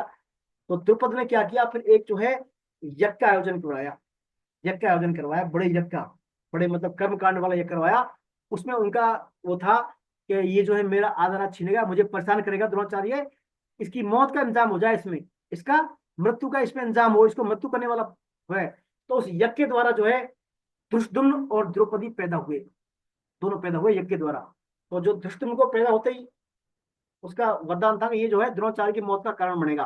तो उन्होंने वो, हाँ ये बात सब द्रोणाचार्य को पता लग गई थी। लेकिन देखिए द्रोणाचार्य इतने नैतिक आदर्शों वाले थे, धृष्टद्युम्न की जो शिक्षा थी वो द्रोणाचार्य के आश्रम में होती गुरुकुल में। द्रोणाचार्य ने उनको शास्त्र चलाना सिखाया, शस्त्रों ज्ञान कराया, शास्त्रों ज्ञान कराया। हालांकि पता था द्रोणाचार्य को मेरी मौत का कारण ये बनेगा, फिर भी द्रोणाचार्य ने अपने धर्म को निभाने के लिए उनको शिक्षा दीक्षा दी। ये सब बात होने के बाद जब द्रोणाचार्य का जब शिक्षा का बैच उनका जो कौरव पांडवों की जो पढ़ाई कराते थे वो शिक्षा देते, जब वो युवा होकर पूरी शिक्षा प्राप्त कर जाते थे, जब उनके एनुअल फंक्शन बोलते थे, वो सेरेमनी बोलते थे, सेरेमनी एनुअल सेरेमनी होती थी स्कूल में, तो कौरवों ने और पांडवों को जो बैच शिक्षा प्राप्त करने के बाद जाने लगे वो, तो पांडवों ने क्या है, क्योंकि पांडव उनके प्रिय थे द्रोणाचार्य को, वो पूरे आज्ञा पालन करते थे, है ना, देव प्रकृति में थे, अर्जुन खास प्रिय था। तो उन्होंने पांडवों ने कि गुरुदेव हम आपको शिक्षा के बदले कुछ दक्षिणा देना चाहते हैं, आपको गुरु दक्षिणा देना चाहते हैं, क्या लेंगे आप? तो द्रोणाचार्य ने कहा, बोलो मेरी गुरु दक्षिणा यही है, राजा जो द्रुपद है उसको आप ले आओ यहाँ, उसका राज चाहता हूँ मैं, आधा राज चाहता हूँ, उसको ले आओ। बोलो इसके लिए, तो पांडव बोले महाराज इसके लिए आपको सबसे कहने की जरूरत क्या है, अर्जुन अकेला मैं ही ले आऊंगा आपको बांध गया, मैं ही राजा द्रुपद को बांध के ले आऊंगा आपके सामने, आधा राज की जरूरत क्या है, आपको राजा को पकड़ लाता हूँ। तो अर्जुन चूंकि पावरफुल था, बड़ा ज्ञानी था, विद्वान और वीर महावीर था, अर्जुन को लिया था द्रुपद को पड़े वहां पर। उससे द्रुपद का अपमान भी होता है काफी, लेकिन अंदर ही अंदर वो आग सुलग रही द्रुपद के प्रति, द्रोणाचार्य के दोनों में आग सुलग रही थी। तो यहाँ पर क्या होता है, जब युद्ध होता है तो द्रुपद चूंकि द्रौपदी का पिता है, अर्जुन का ससुर है, तो अपने पांडवों की तरफ से उन्होंने लड़ रहा युद्ध में उनका, है ना, पांडव की तरफ से, और उनका जो बेटा था जिसका जिसको वरदान था द्रोणाचार्य की मृत्यु का कारण बनेगा, वो भी यहाँ पर सेनापति बनाया गया है। तो ये सब बातें दुर्योधन भी जानता है। तो दुर्योधन क्या कह रहा है द्रोणाचार्य से कि आपके शिष्य जो थे ना ये दुष्टुम्न, इनके द्वारा रचना किए ताकि द्रोणाचार्य को गुस्सा आ जाए, पांडवों पे आग बबूल हो जाए वो, ऐसा दुर्योधन का भाव है यहाँ पर। कूटनीति ये कि दुर्योधन को द्रुपद के प्रति दुश्मनी की याद दिला दे वो, कि आपका इसने अपमान किया था, आपका अपमान किया था भरी सभा में, और ये जो पुत्र है इनका सेनापति वो आपके मारने के लिए पैदा किया है, ये देखिए इसने कैसी रिश्तेदारी कैसा मारती है। फिर कहता है इसमें बड़े बड़े सूरवीर हैं, बड़े बड़े धनुषधारी हैं, इनमें जो अर्जुन भीम के समान है। एक बोला युधान, युधान जिक्र किया, युधान का साथ किया। देखिए युधान कौन था, जब महाराज धृतराष्ट्र का विवाह हुआ था तो गांधार से, जब अफगानिस्तान में है जो गांधार, आज गांधार पुलिस बोलते हैं, वहां से जो गांधारी आई थी, गांधारी अपने साथ दासी लाई थी, दासी एक। पहले के काल में क्या होता, जब विवाहिता नववधु जाती थी ससुराल में अपने साथ कुछ दासियां लेके जाती थी, तो उस दासी के पुत्र थे युधान। तो ये कौरवों के सौतेले भाई थे, ये कौरवों क्या थे, सौतेले भाई थे कौरवों के, लेकिन लड़ कर रहे पांडवों की तरफ से। लड़ किसकी तरफ से, ये पांडवों की तरफ से। तो मानो दुर्योधन यहाँ पर ये कहना चाह रहा है कि गुरुदेव ये थे तो हमारा भाई सौतेला, लेकिन देखो कहाँ उनके साथ खड़ा है वहां पर, ऐसा उसको उग्र करना चाह रहे हैं द्रोणाचार्य को। युधान का नाम लिया है, फिर राजा विराट और महारथी द्रुपद का नाम लिया है। द्रुपद का तो है ही दुश्मनी, राजा विराट का लिया है कि जिस विराट ने जो पांडवों को अज्ञातवास में शरण दी, विराट नगर जो जयपुर के पास है, यहाँ पर रहते वो पांडव अज्ञातवास में, राजा विराट भी है और द्रुपद तो है ही महारथी। यहाँ पर देखिए महारथी किसको बोलते हैं, महारथी शब्द लोग है भगवान को, दुर्योधन बोला महारथी माने क्या होता है, ऐसा व्यक्ति जिनको सभी शास्त्रों का ज्ञान हो और सभी शस्त्रों का ज्ञान हो, अर्थात शास्त्रों में और शस्त्रों में निपुण हो, और साथ ही एक साथ 10,000 योद्धाओं का संचालन कर सकता हो। मतलब एक शब्द अकेला ही ज्ञानी हो, विद्वान हो और 10,000 योद्धाओं को, वीरों को संभाल सके वो एक साथ अकेला, वो होता है महारथी। तो सब ये महारथी यहाँ पर। फिर बोल रहा है धृष्टकेतु भी है यहाँ पर। धृष्टकेतु कौन था बताइए, याद है किसी को धृष्टकेतु कौन था? धृष्टकेतु था शिशुपाल का बेटा। इसका जो शिशुपाल था ना, भगवान कृष्ण इसका वध किया था कृष्ण लीला में, शिशुपाल, शिशुपाल का बेटा है धृष्टकेतु। तो मानो यहाँ दुर्योधन कहना चाह रहा है कि जिस कृष्ण ने इसके बाप को मारा था शिशुपाल को, उसका बेटा भी देखिए इनके साथ आ गया लड़ने के लिए, हमारे खिलाफ आ गया। शिशुपाल हमारा मित्र था, हमारे साथ था, लेकिन इसका बेटा हमारे खिलाफ खड़ा है। देखिए गुरुदेव कैसी मतलब स्थिति हो रही है। धृष्टकेतु का चेकितान, चेकितान कौन है? चेकितान जो भगवान कृष्ण की नारायणी सेना थी, भगवान कृष्ण की नारायणी सेना उसमें था, ये भगवान कृष्ण के सारथी था, भगवान कृष्ण का कई बार सेवा देता था। तो ये भगवान की कृष्ण की जो नारायणी सेना थी, यादव सेना, उसका सैनिक था चेकितान। तो चूंकि दुर्योधन के पास थी नारायणी सेना, लेकिन होना चाहिए था वहां, लेकिन है कहाँ है, पांडवों के साथ। तो दुर्योधन छांट छांट के बोला है कि देखिए चकितान में गुरुदेव वहां खड़ा है, हमारे साथ होना चाहिए लेकिन ये चीटिंग कर रहे हैं हमारे साथ, वहां खड़े। फिर कह रहा है पराक्रमी काशीराज भी यहाँ है। काशीराज कौन थे? शिखंडी के पिता, जो शिखंडी अबाला थी, अंबा पहले जन्म में अंबा के पिता थे काशीराज। तो ये क्या है, भीष्म पितामह के दुश्मन हो गए थे काशीराज। इनकी बेटी को ले आया था एक बार भीष्म पितामह, है ना, पहले कभी कहानी आपको खाली समय सुनाएंगे। तो भीष्म पितामह के दुश्मन है ये। तो द्रोणाचार्य इस बात को जानते हैं, हमारे सेनापति के दुश्मन है, तो वो भी साथ खड़े हैं काशीराज में। फिर कह रहे हैं पुरुजित और कुंती भोज भी खड़े हैं। पुरुजित और कुंती भोज कौन है? ये माता कुंती के भाई हैं, पांडवों के मामा हैं। तो मानो दुर्योधन ये कह रहा हो देखिए हमारे मामा भी ये लगते हैं, मामा तो हमारे भी हैं लेकिन इनके साथ खड़े हैं तो करने के लिए ये, ऐसा करके दुर्योधन को वो उकसा रहे हैं, है ना। दुर्योधन किसको उकसा रहे हैं? द्रोणाचार्य को। ये पुरुजित और कुंती भोज जो मामा है ये भी खड़े हैं। और तो और गुरुदेव, ये मनुष्य में जो श्रेष्ठ है ना बलशाली, सैब ये भी खड़ा है। सैब कौन है? सैब है युधिष्ठिर का ससुर, महाराज युधिष्ठिर के ससुर है सैब भी। ये देखो सैब भी खड़ा है। और तो क्या बताऊं गुरुदेव, युधामन्यु और पराक्रमी उत्तमौजा भी खड़े हैं। ये देखिए ये पांचाल देश के आए थे सैनिक, युधामन्यु और पराक्रमी उत्तमौजा। पांचाल देश, जब पांचाली वहां से आई थी द्रौपदी, वहां के सैनिक है द्रुपद क्षेत्र के। ये भी क्या है, द्रोणाचार्य के दुश्मन के वो हैं। इन दोनों को पांडवों ने, के बड़े वीर सैनिक थे, इन दोनों को, युधामन्यु को और उत्तमौजा को पांडवों ने क्या किया था, अर्जुन का जो रथ था ना, अर्जुन के रथ की पहियों की रक्षा में नियुक्त किया था। अर्जुन के जो रथ था उसके दोनों पहिए थे, उनके लगा दिया था कि इन पहियों पर कोई अटैक ना करे ताकि अर्जुन बेरथ ना हो जाए। तो ये पराक्रमी है उत्तमौजा और युधामन्यु। और फिर कह रहे हैं भाई सुभद्रा पुत्र अभिमन्यु भी है, देखिए ये सुभद्रा का पुत्र अर्जुन हमारे छोटे भाई हैं और इनका हमारा भतीजा लगता है, लेकिन ये भी इनके साथ ही खड़ा है, देखिए कितनी बड़ी विडंबना है। और तो और ये द्रौपदी के पांचों पुत्र, द्रौपदी के पांचों पुत्र भी देखिए इनके साथ ही खड़े हैं। तो यहाँ पर कुल मिलाकर दुर्योधन जो है द्रोणाचार्य को उकसाना चाह रहा है, इन सबका जो पार्टिकुलर नाम, वीरों का नाम लेकर कि देखिए कितनी विडंबना है गुरुदेव, हमारे भी लगते हैं ये, और जो आपके दुश्मन है सब देखिए वहां खड़े हैं। कैसी कैसी बातें, ऐसा कह के दुर्योधन कूटनीति का इस्तेमाल कर रहा है यहाँ पर। दूसरी बात, खास बात इसमें ये आती है, एक बात और, यहाँ पर दुर्योधन द्रौपदीयाश और सौभद्रयाश बोलता है, मतलब सुभद्रा के पुत्र के लिए सौभद्रयाश और द्रुपद पुत्र जो पांचों हैं उनके लिए द्रौपदयाश, यानी मतलब माता का नाम ले रहा है। तो उस काल में क्या है, माताओं को एक गर्वित स्थान था, माताओं का स्थान सम्मानजनक था। पुत्र की पहचान माता के माध्यम से होती थी। किसके पुत्र हैं? उस माता के पुत्र हैं, उसके जननी के पुत्र हैं। उस काल में स्त्रियों का भी यहाँ पर प्रभाव था, वो भी इसमें उल्लेख किया गया है। तो ये बात थी यहाँ पर, ऐसे ऐसे जो है दुर्योधन द्रोणाचार्य के पास गया शुरुआत में, द्रोणाचार्य ऐसे ऐसे उसने उकसाया है।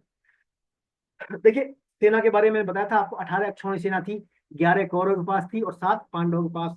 एक अक्षौणी सेना में, एक जो अक्षौणी सेना होती है ना, उसमें होते हैं 21,870 रथ होते हैं। कितने? 21,870 रथ होते हैं और 21,870 हाथी होते हैं और 64,620 घोड़े और 1,09,350 सैनिक। कुल मिलाकर 2,18,700 हाथी घोड़े रथ सैनिक होते हैं एक अक्षौणी सेना में। कितना? 2,18,700। ऐसी 11 अक्षौणी सेना थी वहां पर, 18 अक्षौणी सेना, 11 उनके पास और 7 पांडव के पास।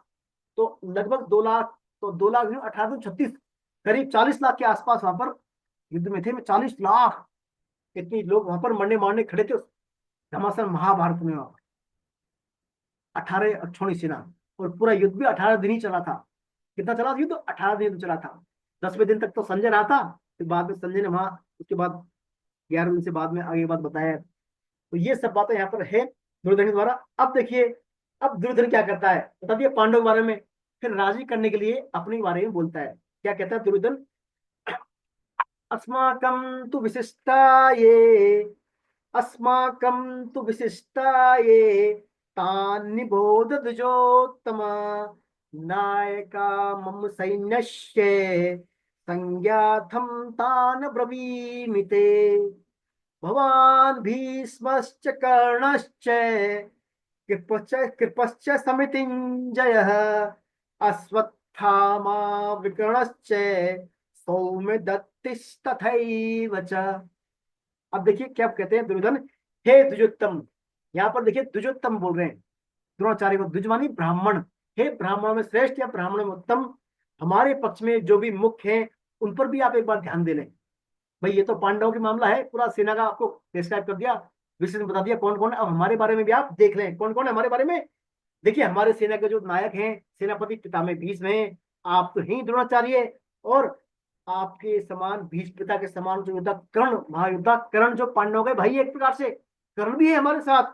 और तो और संग्राम विजयी कृपाचार्य और अश्वत्थामा जैसे चिरंजीवी और विकर्ण और सोमदत्त का पुत्र भूरिश्रवा भी है। देखिए अश्वत्थामा और कृपाचार्य, अश्वत्थामा और कृपाचार्य। कृपाचार्य देखिए कौन है यहाँ पर, कृपाचार्य कौन है? कृपाचार्य के बारे में सामान्यतः हम नहीं जानते ज्यादातर। कृपा द्रोणाचार्य तो है ही, द्रोणाचार्य के साले ही कृपाचार्य, द्रोणाचार्य के साले, मतलब द्रोणाचार्य की जो पत्नी है ना कृपी, पत्नी कौन है? कृपी, उस कृपी के भाई है कृपाचार्य, कृपी के भाई कृपाचार्य। ये दोनों कौरव पांडवों के गुरु थे, वैसे द्रोणाचार्य तो गुरु थे, तो गुरु के साला भी गुरु ही था इनका कृपाचार्य। ये कृपाचार्य भी क्या है, आजीवन ब्रह्मचारी था भीष्म पितामह की तरह, और बड़ा विद्वान होने के साथ साथ महावीर, महाबली, पराक्रमी, महारथी था कृपाचार्य। चिरंजीवी थे ये, मतलब मरे नहीं है, आज भी लॉन्ग लाइफ, आजीवन। तो चिरंजीवी है, देखिए चिरंजीवी मरते नहीं, मतलब ये युद्ध में भाग लेंगे तो मारेंगे मारेंगे, सब खत्म कर देंगे, युद्ध का नक्शा बदल देंगे। तो कह रहा है हमारे साथ कृपाचार्य है। अश्वत्थामा, अश्वत्थामा भी चिरंजीवी है। अश्वत्थामा कौन है? द्रोणाचार्य के पुत्र, अश्वत्थामा द्रोणाचार्य के सुपुत्र। तो कह रहा है हमारे साथ कृपाचार्य हैं, अश्वत्थामा है, आप हैं महाराज, और पितामह भीष्म तो हमारे साथ हैं ही। इनके बाद फिर देखिए इसमें चिरंजीवी का जो उल्लेख है ना, शास्त्रों में 7 चिरंजीवी बताए, 7 चिरंजीवी। चिरंजीवी मानी जो अभी भी जीवित हैं, आज भी जीवित हैं, वो मरे नहीं है, वो अमर हैं एक प्रकार से, लॉन्ग लाइफ। कौन कौन है इसमें चिरंजीवी? अश्वत्थामा, बलि, व्यास, हनुमान, विभीषण, कृपाचार्य और भगवान परशुराम। 7 चिरंजीवी हैं। 8वें आते हैं मार्कंडेय भी चिरंजीवी है, इसमें उल्लेख नहीं है उसका, 8वां मार्कंडेय भी चिरंजीवी है। तो 7 चिरंजीवियों का उल्लेख किया है। तो देखिए जिस सेना के पक्ष में 2-2 चिरंजीवी हैं, मतलब मरेंगे नहीं है तो बिल्कुल, और साथ ही पितामह भीष्म में इच्छा मृत्यु वाले, वो भी नहीं मरेंगे एक प्रकार से, जब तक चाहेंगे नहीं। तो नहीं मरने वाले साथ साथ बैठे हैं, और बैठे हैं महान दिग्गज द्रोणाचार्य, जिन्होंने सिखाया सब कौरवों को, पांडवों को लड़ना करना सब। ऐसे ऐसे दिग्गज है हमारे साथ। तो ये चाहे तो युद्ध का, एक दिन में युद्ध का हुलिया बदल दे पूरा, एक दिन में युद्ध को खत्म कर दे सबको। तो उनका उल्लेख यहाँ पर जो है दुर्योधन कर रहे हैं। इसके अलावा देखिए चिरंजीवी आप थोड़ा गौर करेंगे ना, तो एक चिरंजीवी पांडव सेना में भी है, पांडव के साथ भी है इनडायरेक्ट रूप से। बताइए, मैं अभी नाम लिया इनमें से, ये चिरंजीवी। हनुमान जी। हाँ सर, बिल्कुल हनुमान जी। हनुमान जी। हनुमान जी क्या है, देखिए जहाँ है भगवान राम, हनुमान रहते ही हैं। वहाँ हनुमान उनके ध्वज में, ऊपर ध्वज में, रथ के जी ध्वज में जी स्टार्टिंग। जी जी जी, ध्वज में हमेशा हनुमान जी विराजमान है। ध्वज जो है ना, इतना कई मतलब किलोमीटर तक लंबा ध्वज है इनका, पढ़ेंगे आगे आगे, बहुत लंबा ध्वज है इनका रथ का। उस ध्वज की खास विशेषता है, ध्वज कभी टिकता नहीं धरती में, लहरता रहता है हमेशा वो। कहते हैं जब महाभारत का युद्ध चालू हो गया था ना, तो हनुमान जी जो कपि ध्वज बैठे थे उसमें, हनुमान जी इतनी तेज से किलकारी ठोकते थे, इतना तेज से गूंज जैसे शुरू होता, गूंजना शुरू करते वो, तो उस गूंज से क्या होता था, हजारों लाखों जो कौरवों के सैनिक थे ना, वो लोटपुट हो जाते, लोटपुट, कुल्ला मुंडी खा के वो लोटपुट हो जाते थे उसे किंकारी से, गुंजायमान, मर, उन्हें कान फट जाते थे, सिर फट जाते थे, इतना भयंकर गुंजायमान करते थे हनुमान जी। तो हनुमान जी भी क्या है, इनडायरेक्ट उनके साथ है चिरंजीवी, है ना। तो ये सब जो है उल्लेख यहाँ पर कर रहे हैं। इसके बाद ये तो बात बता दी दुर्योधन ने खास खास। अब क्या कह रहे हैं दुर्योधन, देखिए अन्ये च बहवे शूरा मदर्थे त्वक्तजीविताः नाना सहस्त्र प्रहरणा सर्वे युद्ध विशारदा। अब क्या कह रहे हैं, देखिए दुर्योधन, इनके अतिरिक्त बहुत से शूरवीर जिन्होंने मेरे लिए अपने जीने की इच्छा का त्याग कर दिया है, और जो अनेक प्रकार के शस्त्रों को चलाने वाले हैं, और जो सबके सब युद्ध कला में अत्यंत चतुर है। देखिए यहाँ भी देखिए दुर्योधन की प्रवृत्ति झलक रही है। क्या कह रहा है गुरुदेव, इनके अलावा और भी हैं बहुत सारे जो मेरे लिए शरीरों का प्राण त्याग करने तैयार बैठे। तो यहाँ भी दुर्योधन की आसुरी प्रवृत्ति झलक रही है। चाहता दुर्योधन तो ये भी कह सकता था कि यहाँ पर और भी वीर हैं जो राष्ट्र के लिए, देश के लिए, अपनी जन्मभूमि के लिए, लेकिन क्या करा मेरे लिए, पार्टिकुलर दुर्योधन के लिए। तो इन शब्दों से क्या है, दुर्योधन की जो है आसुरी प्रवृत्ति या अधर्म का, आसुरी प्रवृत्ति क्या है, अधर्म का मूल है। जब मैं मेरापन आ गया, सबसे अलग हटके मेरा ही मेरा हो तो सब अधर्म है वो, है ना। तो ये आश्रित प्रवृत्ति वाला कंसेप्ट आ गया। तो यहाँ दुर्योधन कह रहा है सब मेरे लिए जो ये खड़े हुए हैं, खुद के लिए। इन शब्दों के बाद फिर जो है, फिर क्या कहते हैं, अब क्या देखिए, दुर्योधन दुर्योधन बोले जा रहा है द्रोणाचार्य तो विद्वान है, पिता में भीष्म बड़े ज्ञानी है, तो चुपचाप सुन रहे हैं वो क्या चुपचाप सुन रहे हैं। इसके सुनने के बाद चुप थे वो। तो चुप होने के बाद फिर दुर्योधन क्या कहता है, अब दुर्योधन कुछ और सोचता है मन में। दुर्योधन क्या बोलता है, अपर्याप्तम तदस्माकं बलम भीष्माभिरक्षितम पर्याप्तम तिदमेतेषां बलम भीमाभिरक्षितम। द्रोणाचार्य को चुप देखकर दुर्योधन के मन में विचार हुआ कि वास्तव में हमारी सेना पांडवों पर विजय करने में अपर्याप्त है। देखिए अपर्याप्त, कितने कितने चिरंजीवी बैठे हैं, महारथी बैठे हैं, फिर भी क्या कह रहा है, हमारी सेना अपर्याप्त है। क्यों अपर्याप्त है, क्योंकि उसके संरक्षक, मतलब उसके, हमारी जो कौरवों की सेना के संरक्षक कौन है, उभय पक्षपाती भीष्म पितामह है। उभय पक्षपाती भीष्म पितामह है, परंतु इन पांडवों की यह सेना हम पर विजय करने में पर्याप्त है, क्योंकि उनके संरक्षक निज सेना पक्षपाती कौन है, भीमसेन है। भीमसेन है इनके संरक्षक। देखिए अभी यहाँ पर क्या है, अर्जुन के दुर्योधन के मन में क्या आ रहा है, डर आ रहा है। डर आ रहा है दुर्योधन में, क्यों डर आ रहा है, देखिए पांडवों की सेना देखकर दुर्योधन पर बड़ा प्रभाव पड़ा, बड़ा प्रभाव पड़ रहा है सेना से। क्यों पड़ रहा है, क्योंकि उनके मन में कुछ भय उत्पन्न हो गया, और हो गया दुर्योधन के मन में। क्यों हो गया, कारण कि संख्या में कम होते हुए भी, संख्या में कम होते हुए पांडव सेना के पक्ष में बहुत से धर्मात्मा पुरुष थे और भगवान भी थे। धर्मात्मा थे ना सब, बहुत सारे धर्मात्मा थे और तुम भगवान भी थे। तो जिस पक्ष में धर्म और भगवान रहते हैं उसका सब पर बहुत बड़ा प्रभाव पड़ता है। जहाँ धर्म है और भगवान है, नीति है, उसका सब पर बहुत बड़ा प्रभाव। इतना ही नहीं, पशु पक्षी लता पता सब पर भी प्रभाव पड़ता है। क्यों, कारण कारण क्या है, अनम्यूट है प्लीज, डिस्टर्ब ना करें क्लास में सब। देखिए थोड़ा समझदार है सब, आप बार बार म्यूट करके डिस्टर्ब करते हैं। कारण क्या है, क्योंकि धर्म और भगवान नित्य है। धर्म और भगवान नित्य है। कितनी भी भौतिक शक्ति हो हमारे पास, ऊंची से ऊंची क्यों न हो वो, वे सभी क्या अनित्य है। दुर्योधन के पास भले ही 11 अक्षौणी सेना है, चिरंजीवी बैठे हैं, सब महारथी, लेकिन सब क्या है वो, जहाँ धर्म नहीं भगवान नहीं, सब क्या अनित्य है। इसलिए दुर्योधन पर पांडवों की सेना का प्रभाव पड़ रहा है यहाँ पर। क्योंकि अर्जुन की दृष्टि क्या है, अर्जुन की दृष्टि भगवान पर थी। किस पर थी, भगवान पर थी ना अर्जुन दृष्टि। और दुर्योधन की दृष्टि किस पर थी, भगवान कृष्ण के वैभव पर, उनकी सेना पर, है ना। तो जिनकी दृष्टि भगवान पर होती है उनका हृदय क्या होता है, बलवान होता है, डरते नहीं है फिर वो। और क्योंकि भगवान का बल क्या होता है, सच्चा होता है भगवान का बल। जिनकी दृष्टि भगवान पर होती है या भगवान के सम्मुख होते हैं वो, उनका हृदय बलवान होता है, डरते नहीं है। और जिनकी दृष्टि में संसारिक वैभव पर होती है, संसारिक मतलब नाशवान चीजों पर होती है, उनका हृदय कमजोर होता है। तभी तो कहते हैं संसार का बल कच्चा और भगवान का बल सच्चा। संसार का बल कच्चा और भगवान का बल सच्चा। क्योंकि दुर्योधन इस बात को जान तो रहा है कि मैं धर्म पे हूँ, अनीति में हूँ, क्या हूँ। देखिए दुर्योधन जो है ये सब काम तो कर रहा था शुरू से ही, कई वर्षों से पांडवों के साथ धोखाधड़ी कर रहा था, राज्य प्राप्त करेंगे, छल कपट कर रहा। लेकिन कभी कभी जब एकांत जब बैठता दुर्योधन, उसके अंदर की आत्मा को समझता था वो।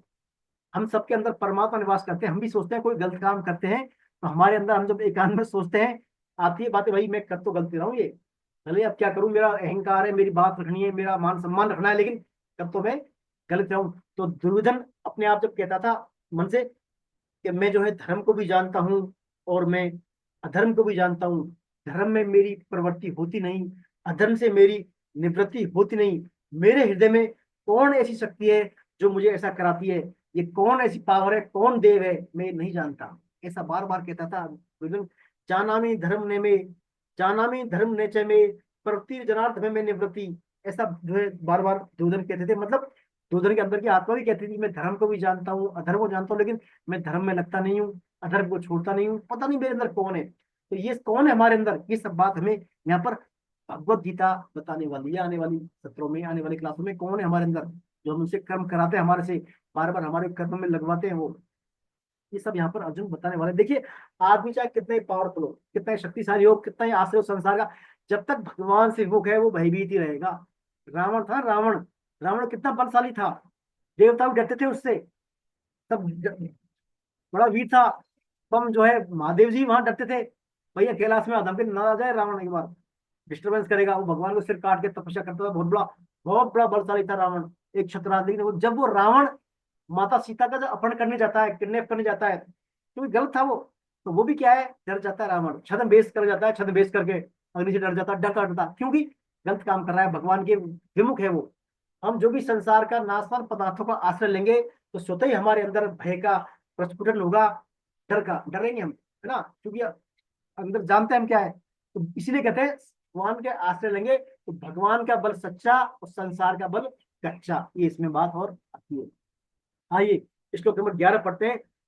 अब देखिए, अब जब बात दुर्योधन बोल रहा है तो द्रोणाचार्य चुपचाप बैठे हैं, उधर पिता में भी कुछ नहीं बोल रहे उसको। पिता में तो बड़े जानते हैं, बचपन से देखा है, पांडव कौरवों में सब समझते हैं क्या कहना चाह रहा है, क्या मन में इसके, लेकिन साइलेंट है पिता में। और उधर द्रोणाचार्य भी साइलेंट है, द्रोणाचार्य भी कुछ नहीं बोल रहे। तो ये सब बात होने के बाद फिर जो है दुर्योधन बोलते हैं, दुर्योधन क्या बोलते हैं, अयनेषु च सर्वेषु यथा भागमवस्थितः भीष्मेवाभिरक्षन्तु भवन्तः सर्व एव हि। क्या कहते हैं दुर्योधन, दुर्योधन को अपनी सेना के दुर्योधन क्या करता है, चुप है, गुरुदेव चुप है, सेनापति चुप है, तो अपनी सेना की तरफ देखता है दुर्योधन, क्या कहता है, इसलिए भैया सेना वालों आप जो है सबके सब क्या करो, अपने अपने मोर्चों पर अपने अपने मोर्चों पर आप अलर्ट रहिए आप। और निश्चित रूप से आप पिता में जो हमारे राष्ट्र सेनापति हैं इनका आपको ध्यान रखो, इनका आप तो एक प्रकार से पिता में जो भीष्म जो क्या है, जिनको इच्छा मृत्यु और वरदान है, कोई मान नहीं सकता, क्या कह रहा है, आप तो सब छोड़िए, पिता में का ध्यान रखिए आप। ऐसा जो है पिता में पर व्यंग कस रहा है दुर्योधन, ताकि पिता में एकदम उसमें आ जाए, मोड में आ जाए, और पांडवों के विरुद्ध उसमें आ जाए, एकदम द्वेष आ जाए, और एकदम पूरे अपनी भाई। इस बात को दुर्योधन भी जानता है कि यदि भीष्म पिता में ईमानदार से युद्ध कर लेंगे चाहेंगे तो एक दिन में पूरा पासा पड़ जाएगा, एक दिन में ही भीष्म पिता में यदि ईमानदार से युद्ध कर देंगे तो एक दिन में चेंज कर देंगे पूरी हालत को ही। तो क्या कह रहा है, आप सब तो इनका ध्यान रखो पिता में का, क्योंकि पिता में बुजुर्ग है, ऐसा जो है भीष्म पिता में को यहाँ पर कह रहा है। अर्जुन मानो ये कहना चाह रहा है, दुर्योधन मान लीजिए कैसे कह रहा है सेना से कि भाई हमारे पिता में को बंदी बना लिया ना कौरवों ने, पांडवों ने, तो युद्ध हमारा खत्म हो जाएगा, हम हार जाएंगे, इनको कोई बंदी ना बना ले, तो आप तो इनका ध्यान रखो, ऐसा जो है व्यंग कस रहा है पिता में पर। तो ये सब देने के बाद जब पिता में समझ जाते हैं भाई तो है तो अपना ही, दुर्योधन छोटा ही देखा वो तो पिता में क्या करते हैं, फिर क्या करते हैं पिता में, तस्य संजयन हर्षम कुरु वृद्ध पितामह सिंहनादं विनद्यौच्च शंखम दद्मौ प्रतापवान। उस दुर्योधन के हृदय में हर्ष उत्पन्न करते हुए और कौरवों में वृद्ध पिता में भीष्म ने सिंह के समान गरज कर जोर से शंख बजाया। पिता मैंने क्या है, जोर से शंख बजाया, ताकि दुर्योधन ये ना समझे भाई इनका ध्यान रखो, ये तो बुजुर्ग है, ऐसा ना करे। अब देखिए, क्योंकि भीष्म पिता में तो संरक्षक के सभी के पिता में के पिता के पिता है, सब जानते हैं क्या बात है बेटे के मन में, पोते के मन में क्या बात है।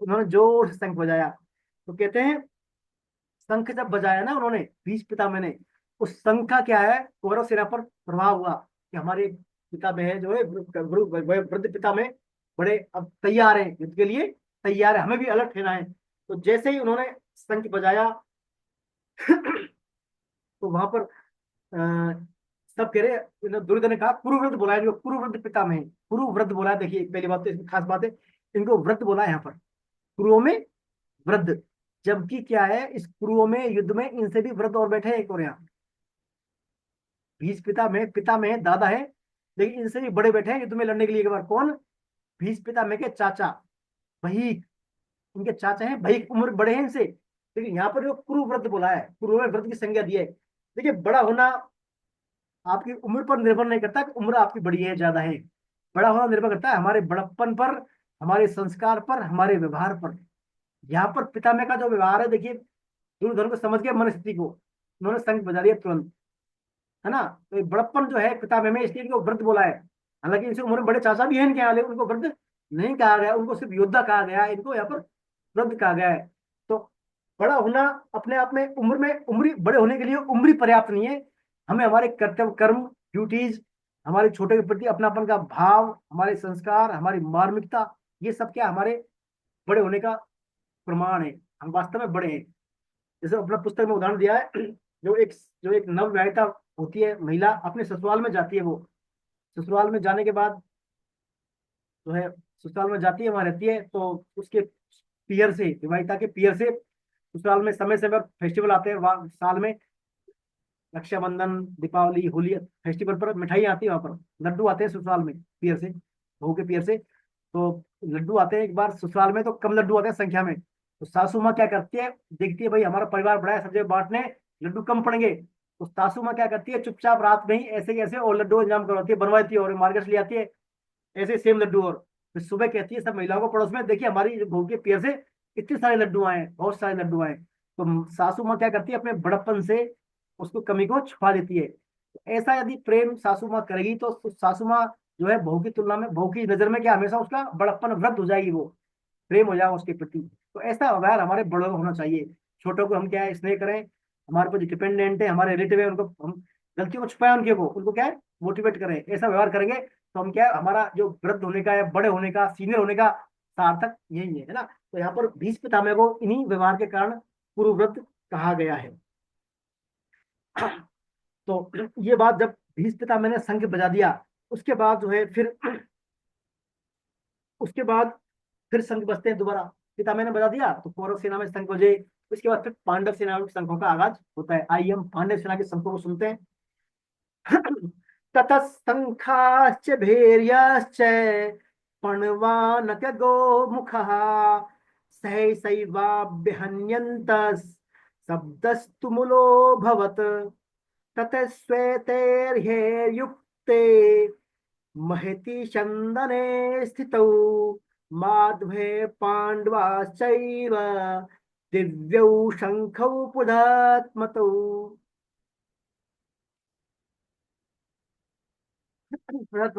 उसके बाद शंख और भेरी नगाड़े, ढोल, मृदंगे, नरसिंगे, बाजे सब एक साथ बज उठे, सब वाद्यंत्र सब एक साथ बज उठे। उनसे क्या बड़ा भयंकर शंखनाद हुआ, फिर सब बज उठे कौरवों में। उसके बाद क्या, फिर क्या हुआ, उसके बाद जैसे बजे कौरव सेना में, तो सफेद घोड़ों से युक्त जो अर्जुन का रथ था, अर्जुन का रथ में क्या सफेद घोड़े थे 4, उस रथ पर साथ के रूप में भगवान बैठे थे, माधव यानी लक्ष्मीपति माधव बैठे थे, और पीछे पांडु पुत्र बैठे थे, इसमें कौन, अर्जुन, और पीछे और पांडव रथ थे सब थे। उन्होंने अपने अपने शंख बजाना शुरू कर दिया। तो सबसे पहला शंख बजाया पांडव में भगवान कृष्ण ने। सबसे पहले शंख किसने बजाया, भगवान कृष्ण ने अपना पांचन नामक शंख बजाया। देखिए भगवान तो यहाँ पर सारथी हैं, भगवान सेनापति थोड़ी है। उधर सेनापति शंख बजा रहा है, यहाँ पर सारथी शंख बजा रहा है। देखिए भगवान की कितनी बड़ी कृपा है। भगवान का एक नाम भी है क्या, अच्युत। क्या नाम भगवान का, अच्युत, मतलब जिसका कभी क्षय नहीं होती है, क्षय नहीं होता, हो क्षय अपने पद से नहीं होती हो। भगवान चाहे रथी हैं, रथ में बैठे हैं, या सारथी है, साथ साथ मतलब रथ में हाँकने उसको ड्राइव कर रहे हैं रथ को, या रथ में सिंहासन में बैठे हैं, भगवान है, चाहे कुछ भी है वो, लेकिन हमेशा भगवान ही रहते हैं वो। उनका कभी पद से क्षय नहीं होता। अभी यहाँ पर सारथी हैं, फिर भी शंख बजा रहे हैं वो, अंजन शंख बजा रहे हैं। जैसे ही भगवान ने शंख बजाया तो सभी पांडवों ने अपना अपना शंख बजा दिया। अब यहाँ पर कुछ वाद्य यंत्रों के नाम दिए श्लोक में। प्रणव बोला है, प्रणव, आनक है ना, गौमुखे, तुर्री, नगाड़े होते हैं ना, सब वाद्य यंत्र हैं। तो इन वाद्य यंत्रों को आप जो है पढ़ सकते हैं पुस्तक से, है ना। इन वाद्य यंत्रों को यहाँ पर कोई खास करना नहीं है। तो मेन बात है यहाँ पर भगवान ऋषिकेश ने बजाया है, शंख बजाया है, कौन सा, पांचजन्यम ऋषिकेशो। भगवान ने, पढ़ते अगले श्लोक में आएगा, पांचजन्यम ऋषिकेशो देवदत्तं धनंजय पौंड्रदद्मौ महाशंखम भीम कर्मावृकोदरः। अब देखिए भगवान ऋषिकेश, ऋषि माने क्या होता है, ऋषिकेश, ऋषि माने इंद्रियां, और ईश मानी भगवान, हमारे इंद्रियों के स्वामी, यानी ऋषिकेश हमारी इंद्रियों के स्वामी। हमारी इंद्रियों ने 5 इंद्रियां, 5 जो हमारी इंद्रियां हैं, इनके स्वामी कौन है, भगवान। तो हमें क्या करना चाहिए, हमारी इंद्रियों को भगवान की सेवा में एंगेज करना चाहिए। ये इंद्रियों की सार्थकता है। ऋषि को हमारी इंद्रियों को, इंद्रियों के स्वामी है भगवान, उनमें एंगेज कर रहे सेवा में, तो ये हमारे इंद्रियों की सार्थकता है। और यदि हम इंद्रियों को, मतलब इनको एक गौ नाम दिए, गौ, गौ मानी इंद्रियां, ऋषि मानी इंद्रियां। हम क्या करते हैं, इंद्रियों के दास बन जाते हैं, हम इंद्रियों की तृप्ति में लगे रहते हैं। वास्तव में होना चाहिए इंद्रियों के द्वारा भगवान की सेवा। हम क्या करते हैं, इंद्रियों की सेवा करते हैं, जीभ की सेवा करेंगे, टेस्ट लेंगे, अच्छा अच्छा अच्छी अच्छी बातें सुनेंगे, अच्छा अच्छा स्मेल्स लेंगे, देखेंगे, इस पर सब हमारे लिख रहे। तो ये हमें क्या, नाम के अनुसार ऋषिकेश, इंद्रियों के द्वारा भगवान की सेवा ही करनी चाहिए, चाहे आप कैसे भी करें, भगवान की सेवा हो। तो यहाँ पर भगवान ऋषिकेश ने क्या, 5 जन शंख बजाया है। 5 जन शंख बजने के बाद फिर क्या, धनंजय ने, धनंजय माने अर्जुन, धनंजय बोला अर्जुन को। देखिए अर्जुन का नाम धनंजय इसलिए है, एक बार क्या, इंद्रप्रस्थ में महाराज युधिष्ठिर ने यज्ञ किया था बहुत बड़ा। उस यज्ञ के लिए क्या है, इनको धन की आवश्यकता थी, तो धन का अरेंजमेंट करने के लिए उन्होंने जिम्मेदारी दी अर्जुन को। सारों समझ आई अर्जुन, तब से आप धन का अर्जन कीजिए, तब से इनका नाम हो गया धनंजय। धनंजय धन का अर्जन करने वाले। तो धनंजय यानी अर्जुन ने बनाया देवदत्त नामक शंख बजाया, और भयानक कर्म करने वाले भीम ने बनाया वक्रोदर। जो वक्रोदर नामक, जो वक्रोदर थे ना, भीम कर्मा वक्रोदर। भीम के क्या था, भीम का जो स्टोमक था, आमाशय था पेट का, उसमें खास प्रकार की अग्नि थी, क्या, वक्रोदर। उस अग्नि का क्या रोल था, जो भी भीम खाता था, जो भी भीम भोजन आहार करता था ना, वो तुरंत ही डाइजेस्ट हो पच जाता, तुरंत वो अग्नि में पच जाता था। इसलिए भीम को क्या, बार बार भूख लगती थी, बार बार खाना खाया, थोड़ी बार फिर भूख लग जाती, सोया तो क्या, जगा तो भूख, सोने से पहले भूख। तो वो वक्रोदर में अग्नि थी, तो इसलिए इसको पूरा पौंड दद्मो महाशंखम भीम कर्मा वक्रोदर। वक्रोदर वाले भीम ने क्या बनाया, पौंड नामक शंख बजाया। ये पौंड नामक जो शंख है ना, एक बार क्या किया, जब बचपन में थे भीम और कौरव पांडव, तो कौरवों ने क्या है, भीम को मारना चाहा, भीम को खीर खिला दी। भीम क्योंकि इसमें वक्त अग्नि थी, बहुत सारा खाता था, तो इसको खीर खिला दी कौरवों ने, चिंटी करके। खीर में क्या, पॉइजन मिला दिया, बेहोशी करने की दवा। तो जैसे ही भीम ने क्या, बहुत सारी खीर खा ली, भीम बेहोश हो गया, भीम को उठाकर डाल दी पानी में, नदी में डाल दिया। तो वहां से भीम क्या है, डूबता डूबता डूबता नागलोक में चला गया, नागलोक में। तो नागलोक में वहां जब इसको होश आया, तो वहां नागलोक ने इनको पहचाना, तो विशाल का है भीम। तो वहां इनको क्या है, नागलोक के नाग राजाओं ने इनको क्या, कुछ शक्तियां दी भीम को, शक्तियां दी कुछ है ना, शक्तियां दी, और एक शंख दिया, विशाल शंख, पौंड नामक शंख दिया भीम को। तो वो शंख यहाँ पर भीम ने बजाया है। पौंड नामक शंख की विशेषता ये थी, जहाँ ये शंख बज गया, तो वहां क्या है, विजय विजय है। फिर वहां पर क्या है, जहाँ शंखनाद हो गया इसका, वहां विजय अवश्य संभावी है। ऐसा ही भगवान का शंख है, 5 जन शंख, वहां भी विजय। अर्जुन का शंख है देवदत्त, जो नामक शंख है अर्जुन का, वो शंख भी दिव्य है। तो कहने का तात्पर्य, पांडवों को जो अपने अज्ञातवास में और वनवास में जो प्रतिकूलता के साथ जीवन जिया इन्होंने, उस प्रतिकूलता में ही पांडवों का व्यक्तित्व का विकास हुआ। पांडवों का जो पराकर्ष, मतलब उत्कृष्टता मिली, पांडवों को उत्कृष्टता मिली अपने प्रतिकूलता में। हमारे जीवन में यदि प्रतिकूलता आती है, तो हमें उस प्रतिकूलता को नकारात्मक मायनों में लेना चाहिए, उसको सकारात्मक लें। जितना विकास हमारा प्रतिकूलता में होता है, उतना विकास हमारा अनुकूलता में नहीं होता कभी भी। देखिए खास बात है ये, जिस व्यक्ति का प्रतिकूलता में जो विकास होता है, प्रतिकूलता में जो हमारे उन्नति के अवसर मिलते हैं, हमारे उन्नयन के अवसर मिलते हैं, वो अनुकूलता में नहीं मिलते। तो पांडव चूंकि बचपन से ही पिताजी गुजर गए थे, माँ ने अभाव में पाला, सौतेला व्यवहार हुआ, कौरव ने दुख दिए, युवावस्था में राज नहीं मिला, जंगल में भेज दिया, वनवास में भेज दिया। तो प्रतिकूलता में इनका क्या है, व्यक्तित्व निखर गया, इनका व्यक्तित्व का विकास हो गया। तो ये जो है भीम को भी जो है, ये नागलोक से शंख मिलता है, पौंड दद्मो महाशंखम। तो ये जो है शंख इन्होंने बजा दिया। इसके बाद फिर जो है और बजाते हैं, और जो पांडव अपना शंख बजाते हैं उसके बारे में पढ़ते हैं अपन। अनंत विजयम राजा कुंती पुत्रो युधिष्ठिरः नकुल सहेदेवश्च सुघोष मणिपुष्कौ काश्यश्च परमेश्वासः शिखंडी च महारथा धृष्टद्युम्नो विराटश्च सात्विकिश्चापराजितः द्रौपदो द्रौपदेयाश्च सर्वशः पृथ्वीपते सौभद्रश्च महाबाहु शंखान दद्मु पृथक पृथक। अब देखिए अलग अलग शंख बजाए सबने, क्या क्या। कुंती पुत्र राजा युधिष्ठिर ने अनंत विजय नामक शंख बजाया। क्या शंख है, अनंत विजय। ये शंख भी क्या है, युधिष्ठिर महाराज को मिला है ना, अनंत विजय नामक शंख, दिव्य शंख है। और नकुल सहदेव ने सुघोष और मणिपुष्पक नामक शंखों का शंखनाद किया, सुघोष और मणिपुष्प नामक शंख बजाए।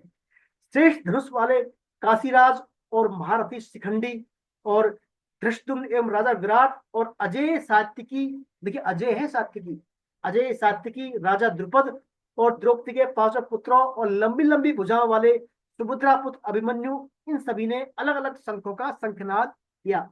सभी ने क्या है, अलग अलग शंख बजाए, दिव्य शंख थे सभी के, ये शंखनाद हुआ।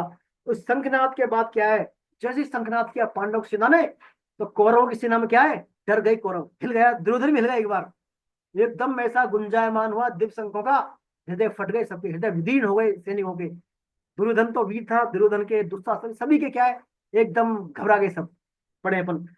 सघोषो धार्तराष्ट्रार सघोषो धार्तराष्ट्राणाम हृदयानि व्याद्रयत् नभस्य पृथ्वीं चैव तुमुलो व्यनुनादयन्।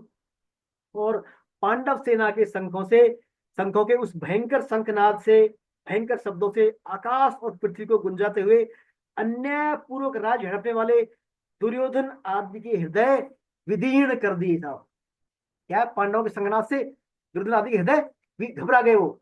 देखिए जहां पर असत्य का, अधर्म का आश्रय है, नाशवान पदार्थों का आश्रय, वहां पर भय स्वतः ही आ जाता है, और जहां पर धर्म का, भगवान का, नीति का आश्रय, वहां पर भय आता ही नहीं, अभय। तो पांडव तो क्या डरे नहीं, कौरवों के सेनापति ने शंख बजाया, कौरवों ने तो ये तुर्रे नगाड़े बजाए बहुत सारे, तो पांडव को कोई फर्क नहीं पड़ा, लेकिन जैसे पांडव ने बजाया कौरव हल गए सब। तो ये देखिए सत्य का आश्रय और असत्य का आश्रय का यहाँ पर प्रभाव है। तो ये हुआ। इसके बाद फिर क्या हुआ, अब क्या हुआ, अर्जुन जो है ना, अर्जुन देखता है सब बातें, ये अर्जुन सब देख रहा है, शंख बजा दिया, सब देख रहा है, पूरा शंख बज गए है ना, शुरुआत का बज गया, आगाज हो गया युद्ध का। आगाज होने के बाद फिर क्या, अर्जुन फिर देखता है, अर्जुन अर्जुन देखेगा, लेकिन अर्जुन के देखने की बात को संजय है ना धृतराष्ट्र से बोलेंगे। अब संजय क्या बोल रहे हैं, देखिए, अब संजय ने वहां बोल दिया, अब संजय और आगे बोल रहे हैं, अर्थव्यवस्थान दृष्ट्वा धातराष्ट्रान कपिध्वजा प्रवर्ते शस्त्र संपाते धनुरुद्धम्य पांडवः ऋषिकेशं तदा वाक्य विद्माह महीपते। हे महीपते धृतराष्ट्र, धृतराष्ट्र क्या बोल रहे हैं, हे महीपते धृतराष्ट्र, अब शस्त्र चलाने की तैयारी हो रही थी। संजय बोल रहे हैं धृतराष्ट्र को, संजय धृतराष्ट्र बोल रहे हैं अब शस्त्र चलाने की तैयारी हो रही थी। उस समय अन्यायपूर्वक राज्य को धारण करने वाले राजाओं और उनके साथियों को व्यवस्थित रूप से सामने खड़े हुए देखकर कपिध्वज पांडुपुत्र अर्जुन ने अपना गांडीव धनुष उठा लिया, गांडीव धनुष उठा लिया अर्जुन ने, और अंतर्यामी भगवान कृष्ण से क्या ये वचन बोले। अर्जुन ने क्या, अर्जुन आ गया, शंख बज गया, भैया तैयार, अलर्ट मोड में आ गया अर्जुन। अलर्ट मोड में आते ही अर्जुन ने देखा भाई ये तो पूरा आगे बज गया। अब क्या बोलते हैं अर्जुन, कहते हैं भगवान से, क्या कहते हैं अर्जुन, अर्जुन उवाच सेनयोर्भ्योर्मध्ये रथम स्थाप्य मेच्युत यावदेता निरीक्षेऽहं योद्धुकामानवस्थितान् कैर्मया सह योद्धव्यमस्मिन् रणसमोद्यमे द्योतष्यमानानवक्षेऽहं य एते अत्र समागताः धार्तराष्ट्रस्य दुर्बुद्धेर् युद्धे प्रियचिकीर्षवः। अब देखिए अर्जुन क्या कहते हैं, अर्जुन अर्जुन बड़े सोच में पड़ गया। अर्जुन क्या पड़ गया, सोच में पड़ गया सुनकर, एकदम हमारे पक्ष में शंख बज गया, उधर बज गया, अब बस, अब तो उठा लिया गांडी, अब तो चला नहीं है। तो सोच में पड़ते अर्जुन कहता है, हे अच्युत यानी भगवान कृष्ण, हे केशव, अच्युत, दोनों सेनाओं के मध्य मेरे रथ को ले चलिए आप, एक बार ले चलो, अब धनुष तो उठ गया, अब चलना है, मेरे को चलाना है, एक बार रथ को मेरे इनके दोनों सेनाओं के बीच में ले लीजिए, जब तक मैं युद्ध क्षेत्र में डटे हुए युद्ध के अभिलाषी इन विपक्षी योद्धाओं को भली प्रकार देख ना लूं कि इस युद्ध रूप व्यापार में मुझे किन किन के साथ युद्ध करना है, और दुष्ट बुद्धि दुर्योधन का युद्ध में प्रिय करने की इच्छा वाले जो राजा लोग इस सेना में आए हुए हैं युद्ध करने को उतावले, इन सबको मैं देख लूं एक बार। अर्जुन कह रहा है भगवान, जो मेरे दुष्ट भाई जो दुर्योधन है, इसका हेल्प करने कौन कौन आए, ऐसे हमारे कौन कौन से रिश्तेदार हैं, कौन कौन से मित्र हैं, कौन कौन से सुहृद हैं जो दुष्ट के साथ आए, इसका साथ देने के लिए आए, एक बार देख लूं मैं इनको, है ना। ऐसा अर्जुन को सरप्राइज हो रहा है अर्जुन वहां पर देखने के बाद फिर भगवान से कहा, भगवान सेना को दोनों के बीच में रथ को ले लो आप, और जब तक खड़ा रहो तब तक देख ना लूं मैं। अर्जुन का प्लान यहाँ पर ये, मैं एक बार अच्छी तरह से तसल्ली के साथ देख लूं सब, एक एक को मैं देख लूं, है ना। अच्युत भगवान से क्यों करा है? भगवान का कभी क्षय नहीं होता। भगवान जब, हालांकि अर्जुन का रथ चला रहे हैं सारथी हैं, जैसे अर्जुन कह रहा है कि रथ को इधर लो, रथ को उधर लो, वैसा ही काम भगवान कर रहे हैं। लेकिन अर्जुन जान रहा है कि अच्युत हैं भगवान, ये है भगवान, ये भले ही मेरे सारथी है लेकिन है भगवान आज भी। अच्युत शब्द का यहाँ पर अर्जुन उपयोग कर रहा है। इसके बाद फिर ये ऐसा जब कहा अर्जुन ने भगवान से, तो भगवान ने फिर क्या है, रथ को आगे लेते हैं भगवान। तो अब देखिए, ऐसा अर्जुन ने कह दिया। अब क्या है, संजय बता रहे धृतराष्ट्र को, क्या बता रहा है संजय? मैंने आपसे क्लास के प्रारंभ का 2 संवाद है इसमें, अर्जुन कृष्ण और संजय धृतराष्ट्र। प्राइमरी संवाद अर्जुन का कृष्ण का है, लेकिन कृष्ण अभी यहाँ पर बोले नहीं है। कृष्ण तो अभी बोले नहीं, कृष्ण मान सुन रहे बातों को। भाई एक बार अर्जुन बोले जा, तू और बोल क्या क्या बोल जा। संजय धृतराष्ट्र को बता रहा है। धृतराष्ट्र बेचारा एक बार बोलो चुप है, अभी धृतराष्ट्र भी एक बार बोल के चुप है। संजय बता रहा है और अर्जुन बता रहे हैं। तो संजय बोल रहे, एव मुक्तो ऋषिकेशो गुडाकेशेन भारत सेनयोर्भ्योर्मध्ये स्थापयित्वा रथोत्तमम् भीष्म द्रोण प्रमुखतः सर्वेषां च महीक्षिताम् उवाच पार्थ पश्येतान् संवेतान् कुरुनिति। हे भरतवंशी राजन, निद्रा विजयी अर्जुन के द्वारा इस तरह कहने पर अंतर्यामी भगवान श्री कृष्ण ने दोनों सेनाओं के मध्य भाग में पितामह भीष्म और आचार्य द्रोण के सामने और संपूर्ण राजाओं के सामने अर्जुन के उस श्रेष्ठ रथ को खड़ा करके इस प्रकार कहा, हे पार्थ, इन इकट्ठे हुए कुरुवंशियों को देख। हे पार्थ, इन इकट्ठे हुए कुरुवंशियों को देख। देखिए भगवान क्या कह रहे हैं, हे पार्थ। अब भगवान बोल रहे हैं, भगवान तो बोल रहे हैं पार्थ, हे पार्थ। पहले क्या बोला, पार्थ। देखिए पूरी भगवत गीता में भगवान ने सबसे ज्यादा अर्जुन को क्या कहा है, पार्थ। पार्थ संबोध क्या है, पार्थ। फिर कहा है कौन्तेय, फिर अर्जुन का, फिर तो बहुत सारे नाम दिए। तो यहाँ पर पार्थ और गुड़ाकेश 2 शब्द है अर्जुन के लिए। गुड़ाकेश से तात्पर्य 2 तात्पर्य है। गुड़ाक मानी निद्रा, और गुड़ाकेश निद्रा को जीतने वाला। हे निद्रा को जीतने वाले अर्जुन तू देख। एक होता है गुड़ाक मानी घुंघराले बाल, अर्जुन के घुंघराले बाल थे। हे घुंघराले वाले अर्जुन तू देख। तो भगवान कह रहे हैं, हे पार्थ, इकट्ठे हुए कुरुवंशियों को देख। पार्थ इसलिए कहा है क्योंकि अर्जुन को भगवान माँ की आज्ञा का स्मरण दिलवाना चाह रहे हैं बार बार। भाई अर्जुन युद्ध किससे क्यों कर रहा है, माँ की आज्ञा के कारण। पार्थ माने प्रथा का पुत्र, प्रथा कुंती का नाम है। प्रथा नाम क्या है, कुंती का नाम प्रथा है, और प्रथा का पुत्र पार्थ। तो माता ने आज्ञा दी थी युद्ध करने की, है ना। तो बार बार कहे माता की आज्ञा को ध्यान रख अर्जुन। उसके पार्थ कह रहे, हे पार्थ कौन्तेय, सबसे ज्यादा पार्थ कहा है, सबसे ज्यादा बार। भाई पार्थ अब तू देख ले यहाँ पर। तो भगवान जो है यहाँ पर अर्जुन को दिखा रहे हैं, यहाँ पर देख ले अर्जुन, तू यहाँ से देख ले। तो ये जहां पर जब भगवान ने कहा ना, उवाच पार्थ पश्यतान संवेतान कुरुति, अर्जुन पार्थ आजा देख, ऐसा भगवान ने कई बार कहा अर्जुन से। तो ये यहाँ पर जैसा ही भगवान ने बोला अर्जुन देख, तो यहाँ से अर्जुन के हृदय में और मन बुद्धि में हलचल शुरू हो गई गीता की। अब क्या है, अर्जुन के विचारों का, थिंकिंग का, साइकोलॉजी का मंथन शुरू हो गया।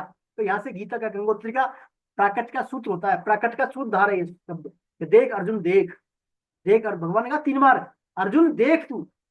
यानी भगवान अब जो है अर्जुन को पका रहे हैं यहाँ पर। जैसे कोई होता है ना, फोड़ा होता है अपने, कोई एक्सेस होता है, एक्सेस हाथ में एक्सेस होता है फोड़ा, उसको सर्जरी करने से पहले पकाते ना एक बार, भाई उसको सेक करते हैं, गर्म उससे हॉट से गर्म पट्टी बांधते हैं, सेक कर लो ताकि पक जाए, फिर इसकी अच्छी तरह से सफाई हो जाए इसकी।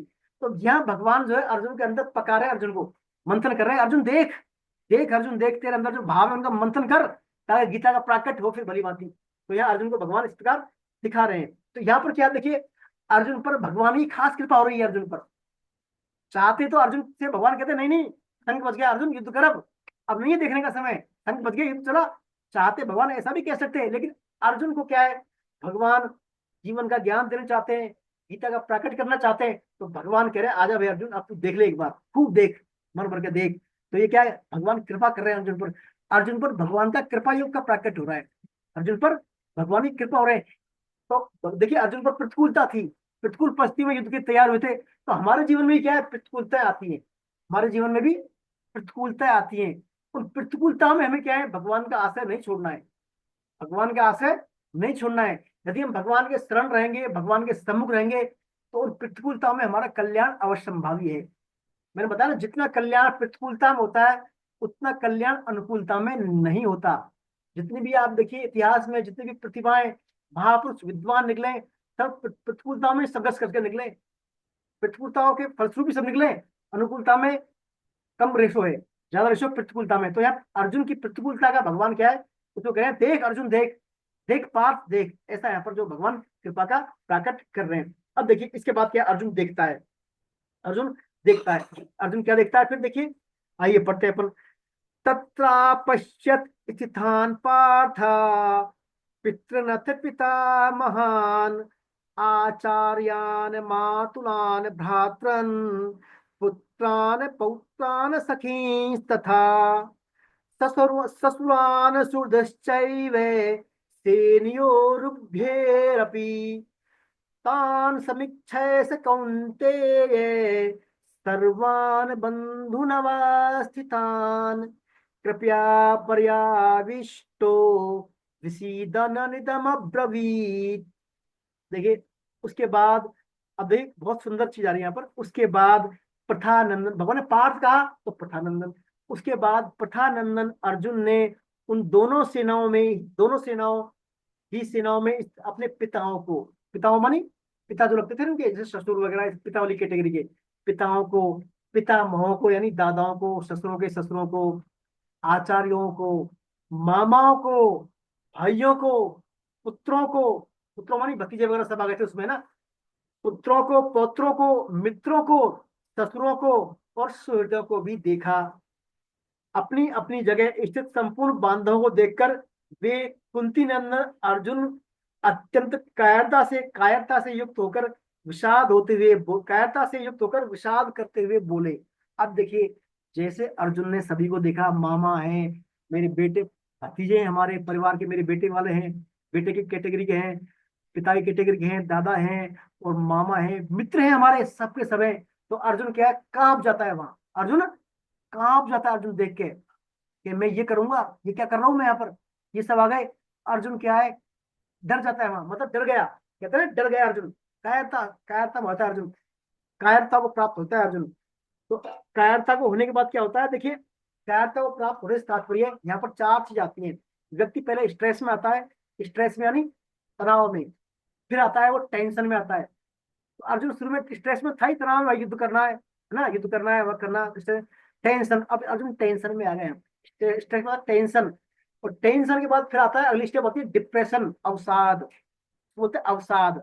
अर्जुन स्ट्रेस में थे शुरू में युद्ध से पहले, अब टेंशन में आ गए। जब कहा ना दिखाओ मेरे को एक बार, तो उस टाइम टेंशन में देख लो एक बार, और जैसे ही देखा अर्जुन आ गए डिप्रेशन में। तो व्यक्ति, हमारे जीवन भी ऐसा होता है, पहले हम स्ट्रेस में आते हैं, फिर टेंशन में, फिर डिप्रेशन में, और जब डिप्रेशन का लेवल बढ़ जाता है व्यक्ति का, तो व्यक्ति फिर क्या है, सुसाइड वाली स्थिति में आ जाता है। अर्जुन यहाँ डिप्रेशन में आ रहा है, घोर डिप्रेशन में आ जाएगा अर्जुन। अब घोर डिप्रेशन में आने के बाद जब अर्जुन अब क्या कहता है, देखिए अब अर्जुन जो है यहाँ पर बोलते हैं, अर्जुन उवाच, अब अर्जुन क्या बोलता है, होगा क्या पूरा विषाद करते हुए, दुख होगा, दुखी होता है अर्जुन, क्या बोलता है, अर्जुन उवाच दृष्ट्वेमं स्वजनं कृष्ण युयुत्सं समुपस्थितं सीदन्ति मम गात्राणि मुखं च परिशुष्यति वेपस्थुश्च शरीरे मे रोमे हर्षश्च जायते गाण्डीवं संस्पृष्टे हस्तात् त्वक्चैव परिधीयते न च शक्नोमवस्थातुं भ्रमतीव च मे मनः। देखिए अर्जुन कह रहे हैं, हे कृष्ण, युद्ध की इच्छा वाले अपने इस कुटुंब समुदाय को आपके सामने उपस्थित देखकर मेरे अंग शिथिल हो रहे हैं, यानी मेरे अंग शिथिल हो रहे हैं, सूख रहे हैं मेरे अंग, मुख सूख रहा है, मुंह मेरा सूख रहा है, मेरे शरीर में कपकपी आ रही है, मेरे रोंगटे खड़े हो रहे हैं, हाथ से गांडीव धनुष गिर रहा है, और मेरी त्वचा भी जल रही है, और मेरा मन भ्रमित हो रहा है, मैं कंफ्यूज हो रहा हूँ, और मैं खड़े होने में भी असमर्थ हूँ भगवान, मैं खड़ा भी नहीं हो पा रहा। मैंने अभी तो गांडी उठाया था, अब देखते हैं गांडी भी हाथ में टिकला मेरे, मैं क्या युद्ध करूंगा अभी, गांडी फिसल रहा है हाथ से, तो अभी कैसे मैं गांडी को चलाऊंगा, रोंगटे खड़े हो रहे, मुंह सूख रहा है मेरा, त्वचा जल रही है मेरी, अंग मेरे शिथिल हो गए, अंग काम नहीं कर रहे, कांप रहे सब, ऐसा मैं मानसिक अवसाद में आ गया, प्रभु क्या करूं मैं। तो देखिए अर्जुन की स्थिति क्या हो गई, कहाँ तो अर्जुन युद्ध करने आया है और कहाँ अर्जुन क्या हो गया, अवसाद में आ गया, अर्जुन अवसाद में आ गया। देखिए कहाँ मरने मारने वाले आए थे अर्जुन यहाँ पर युद्ध में, और कहाँ हाथ से धनुष ही गिर रहा है इसके, हाथ से धनुष फिसल रहा है। तो कहने का तात्पर्य अर्जुन अवसाद को प्राप्त हो गया, अर्जुन डिप्रेशन में आ गया। अर्जुन डिप्रेशन क्यों आ गया, कारण क्या है, अर्जुन ने सभी को अपना मान लिया कि ये कुटुंब वाले मेरे हैं, परिवार वाले मेरे हैं, मित्र मेरे हैं, और मेरे क्यों है, मेरा शरीर मेरा है, मैं अर्जुन हूँ इसलिए ये भाई है मेरे, परिवार जन सूट है। तो अर्जुन में भी यहाँ पर कहीं ना कहीं मैं मेरापन वाला भाव आ गया। जब हमारे अंदर मैं मेरापन वाला भाव आ जाता है तो हमारे अंदर क्या है, विषाद शुरू हो जाते हैं, फिर हमारा फंसना शुरू हो जाता है, हमारे अंदर कामना आ जाती है, हमारे अंदर ममता, आसक्ति, भिन्न भिन्न प्रकार की समस्याएं स्वतः प्रकट हो जाती है। तो अर्जुन के अंदर ये जो मैं मेरापन वाला भाव इतना ज्यादा आ गया, अर्जुन अवसाद में आ गया है, अवसाद में आ गया है, अर्जुन अवसाद में आ गया है। देखिए अवसाद में अभी हमारी आधुनिक जो साइंस है, साइकोलॉजी है, साइकेट्री है, साइकेट्री के उसमें यही लक्षण है अवसाद के 8 लक्षण। या आपने किसी में भी आज भी गीता की जो ये गीत 5,000-7 साल से भी अधिक पहले की बात है, तब भी वही लक्षण थे अवसाद के, आज भी वही लक्षण है अवसाद के। कितनी गीता, भगवत गीता कितनी प्रासंगिक है, देखिए वो बात आज से इतने साल पहले थी, आज भी वही बात साइंस में ये बातें हैं, 8 लक्षण आप पढ़ेंगे साइंटिफिक। मैं भी एक पिछले साल एक साइकेट्रिक डॉक्टर के वहां गया था किसी के साथ, तो उसके बाहर क्लिनिक के बाहर बोर्ड लगा था, बोर्ड में ये लक्षण लिखे थे कि आप में ऐसे ऐसे लक्षण है, आप तो तुरंत संपर्क करें, आप अपने काउंसलर से, अपने परामर्शदाता हमसे संपर्क कीजिए, आप ऐसे लक्षण है तो। ये 8 लक्षण बड़े इंपॉर्टेंट है, ये 8 लक्षण अर्जुन में आ गए थे आज से 5,000 साल पहले। तो भगवान ने इन्हीं 8 लक्षणों को इलाज किया अर्जुन का, भगवान ने भगवद गीता में इन्हीं 8 लक्षणों को इलाज किया है ना। तो ये अवसाद को प्राप्त हुआ है अर्जुन। अब इसके बाद की जो है हम नेक्स्ट क्लास में लेंगे, है ना। अभी 30 श्लोक हो गए, बाकी रिमेनिंग जो शेष श्लोक हैं इस अध्याय के हम नेक्स्ट क्लास में लेंगे। अभी आप मेरे को बताइए, हमने जो अभी चर्चा की है इसमें, अब इस बारे में कोई आपकी जिज्ञासा हो, प्रश्न हो, कोई आपकी क्वेरी हो, उस बारे में बोले आप, टाइम है मेरे पास, अपने आप को अनम्यूट कर सकते हैं, आप खोलो हुआ मैंने। गीता जी। आचार्य जी ये लिखा है, ये 5 शब्द गीता गंगोत्री भी आया हुआ है, तो 5 शब्द क्या है। क्या, अर्जुन वाच है पार्थ पश्यतान संवेतान कुरुनीति, ये 5 शब्द गीता गंगोत्री का प्रकट करते हैं। उवाच पार्थ पश्येतान संवेतान कुरुनीति, 5 शब्द है ना।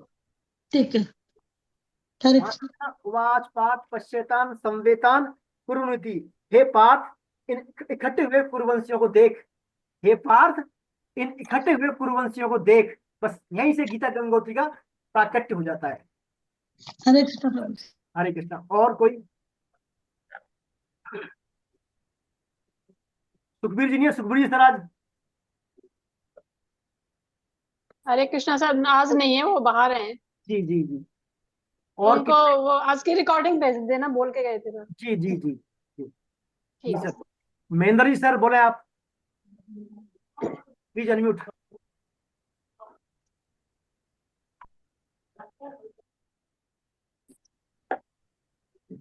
जी सर, हरे कृष्णा सर। हरे कृष्णा। ठीक है जी सर। ये जो अभी आपने बताया, जो स्ट्रेस और डिप्रेशन और ये जो 8 उसमें है दिए हैं सर, जी ये तो मानव की उत्पत्ति से वो आज तक हमेशा रहे हैं और रहेंगे।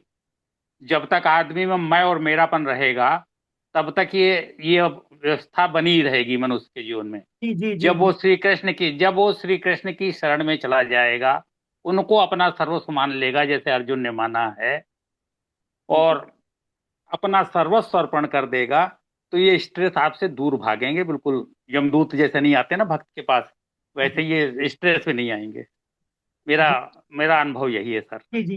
देखिए सर, भगवत गीता पढ़ने की पहली कंडीशन यही है, आपके केंद्र में भगवान कृष्ण हो। यदि आपको भगवान केंद्र में भगवान कृष्ण नहीं है, भगवान पर श्रद्धा नहीं है, विश्वास नहीं है, आप सोचेंगे यार पहले गीता पढ़ लेते फिर देखेंगे भगवान कृष्ण क्या है नहीं है, सोचेंगे बाद में पहले पढ़ ले गीता, तो आपको गीता की बातें नहीं आएंगी और जीवन में दुखी दुख रहेंगे, आपका दुखों का समाधान होगा नहीं। वास्तव में आप दुखों का अंत चाहते हो, प्रसन्नता पूर्वक और आनंद पूर्वक जीवन जीना चाहते हो तो भगवान के समर्पण तो आपको करना ही होगा, भगवान की शरणागति तो लेनी होगी। कोई इलाज है नहीं विज्ञान के पास। हमारी मुख्य समस्याएं जो है जन्म मृत्यु जरा व्याधि, इनसे कोई छुटकारा नहीं है, सभी दुखी दुख हैं। जब तक आप भगवान के शरण नहीं होंगे तब तक इनका समाधान होगा ही नहीं। यही तब बात तक है। शांति का अनुभव नहीं हो सकता सर। मतलब नहीं ये चारों व्याधियां रहते हुए भी जी हम हृदय में शांति का अनुभव ही तब करेंगे जब शरणागत हो जाएंगे। जी जी जी बिल्कुल सर, बिल्कुल। हाँ जी, मीना जी आप बोले, मीना शर्मा जी। हरे कृष्णा सर। हरे कृष्णा, हरे कृष्णा। सर ये उभय पक्षपाती का मतलब, उभय का मतलब जैसे क्या है? उभय पक्षपाती से तात्पर्य माने कॉमन, अपन कॉमन होता है ना, दोनों पक्षों में दोनों पक्षों में मान लो कॉमन, ठीक है सर। कॉमन। भीष्म पिता में भाई इनके भी है, इनके भी, तो हमारे दोनों वाले कॉमन है ये तो। और उनका जो भीम है ना, भीम वो निज पक्षपाती है, वो सिर्फ पांडव का ही भीम हमारे वो है जी। कॉमन बस यही करना चाह रहे कॉमन थे। हरे मतलब कौरव और पांडव दोनों में कॉमन है वो, है ना। हाँ ठीक भीष्म पितामह का स्नेह कौरव प्रति भी है, पांडव प्रति भी है, तो इसलिए उसको उभय पक्षपाती बोला गया है। है, उभय का ही मतलब समझना चाह रही थी सर। कॉमन कॉमन दोनों में। ठीक। जी हरे हरे कृष्णा। और अर्पणा जी हैंडल करें, अर्पणा जी, अपर्णा जी। हाँ जी, हरे कृष्णा। हरे कृष्णा। मेरे आप को पूछना था कि मुझे कैमरा पूछना था कि कैमरा ऑन करें, अर्जुन को ही ज्ञान क्यों दिया कृष्ण ने? कैमरा ऑन करें अर्पणा जी, आप कैमरा तो ऑन करें पहले। जी हरे कृष्णा। हाँ बोले हाँ, हरे कृष्णा। जी। अर्जुन को ही ज्ञान क्यों दिया कृष्ण जी ने? देखिए अर्जुन को ज्ञान क्यों दिया, बड़ा सुंदर प्रश्न है आपका। देखिए सबका प्रश्न होगा ये किसी ने इस पे विचार नहीं किया। देखिए अर्जुन को भगवान ने ज्ञान इसलिए दिया क्योंकि ये ज्ञान तो भगवान ने पहले भी दिया था। ज्ञान तो भगवान ने सृष्टि में पहले भी दिया था, सूर्य था, इक्ष्वाकु राजाओं को, मनु को पहले भी दिया। लेकिन कालांतर में क्या ज्ञान विलुप्त हो गया था। अब चूंकि कालांतर में ज्ञान विलुप्त प्राय हो गया, हुआ नहीं था, विलुप्त सा हो गया था। लेकिन यहाँ पर जब ये बात आई, दोबारा महाभारत का प्रसंग आया, कौरव पांडवों का चला, तो चूंकि अर्जुन जो था, अर्जुन देखिए भगवान का सखा तो था ही अर्जुन। अर्जुन भगवान का साथ साथ थे, अर्जुन सब भगवान का सखा होने था, भगवान का मित्र भी था और भगवान का भक्त भी था। अर्जुन, अर्जुन में 3 योग्यताएं थी, भगवान का सखा था, भगवान का मित्र था, तो भगवान का भक्त था। हालांकि भक्त वो भी थे, भक्त और भी थे। देखिए युधिष्ठिर को क्या कहते हैं, धर्मराज, राजा युधिष्ठिर को धर्मराज, और धर्म के पालन करने वाले, लेकिन उनको ज्ञान नहीं दिया। क्यों?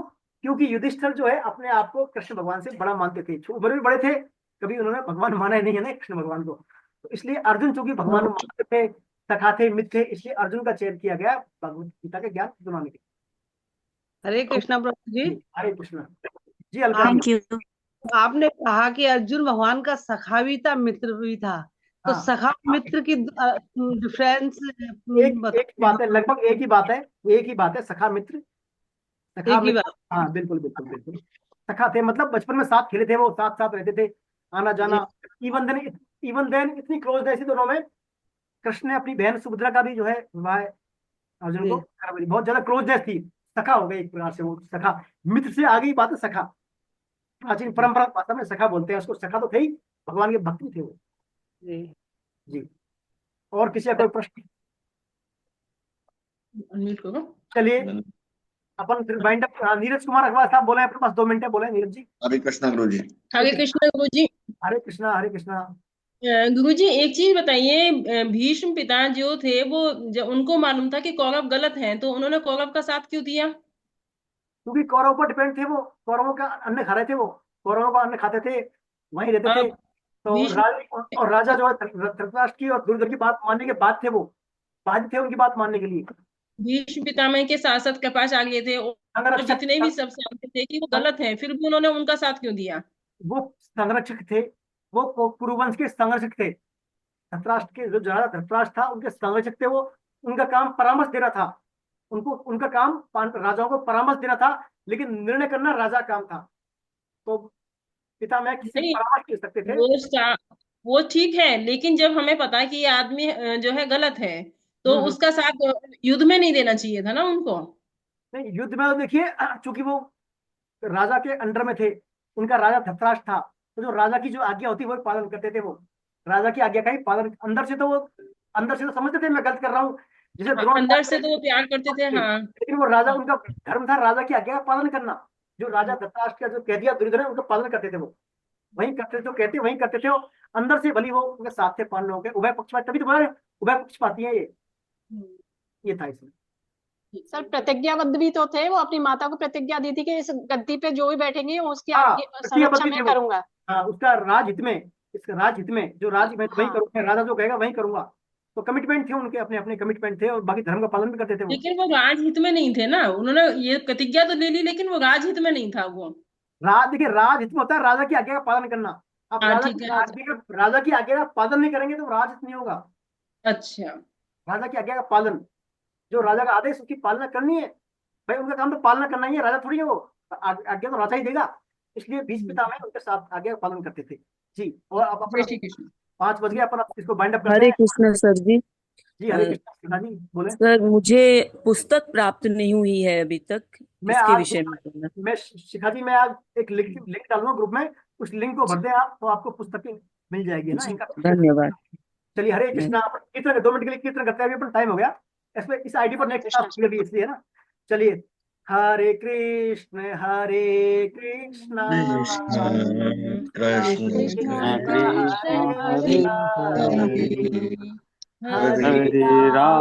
हरे राम राम राम हरे हरे।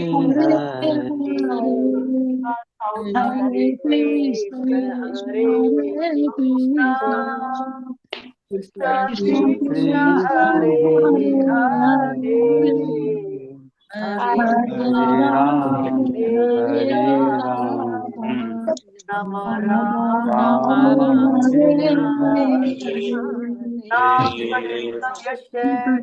नाम संकीर्तनं यस्य हरे पाप प्रणाशनम् नामो दुख शमनमास्तम् नामो नमामि हरि परम बिहारी लाल की जय हो। वृंदावन बिहारी लाल की जय श्री राधा गोविंद देव सरकार की जय हो। जय भगवत गीता की जय अर्जुन के सखा भगवान कृष्ण की जय अनुष्ठा राधा रानी की जय अनंत कोटि वैष्णव वृंद की जय आज के आनंद की आप सबकी जय हो। हमारे आचार्य जी की जय। प्रणाम जी की भी जय हो। हरे कृष्णा हरे कृष्णा हरे कृष्णा हरे कृष्ण हरे कृष्ण। हरे कृष्णा हरे कृष्णा।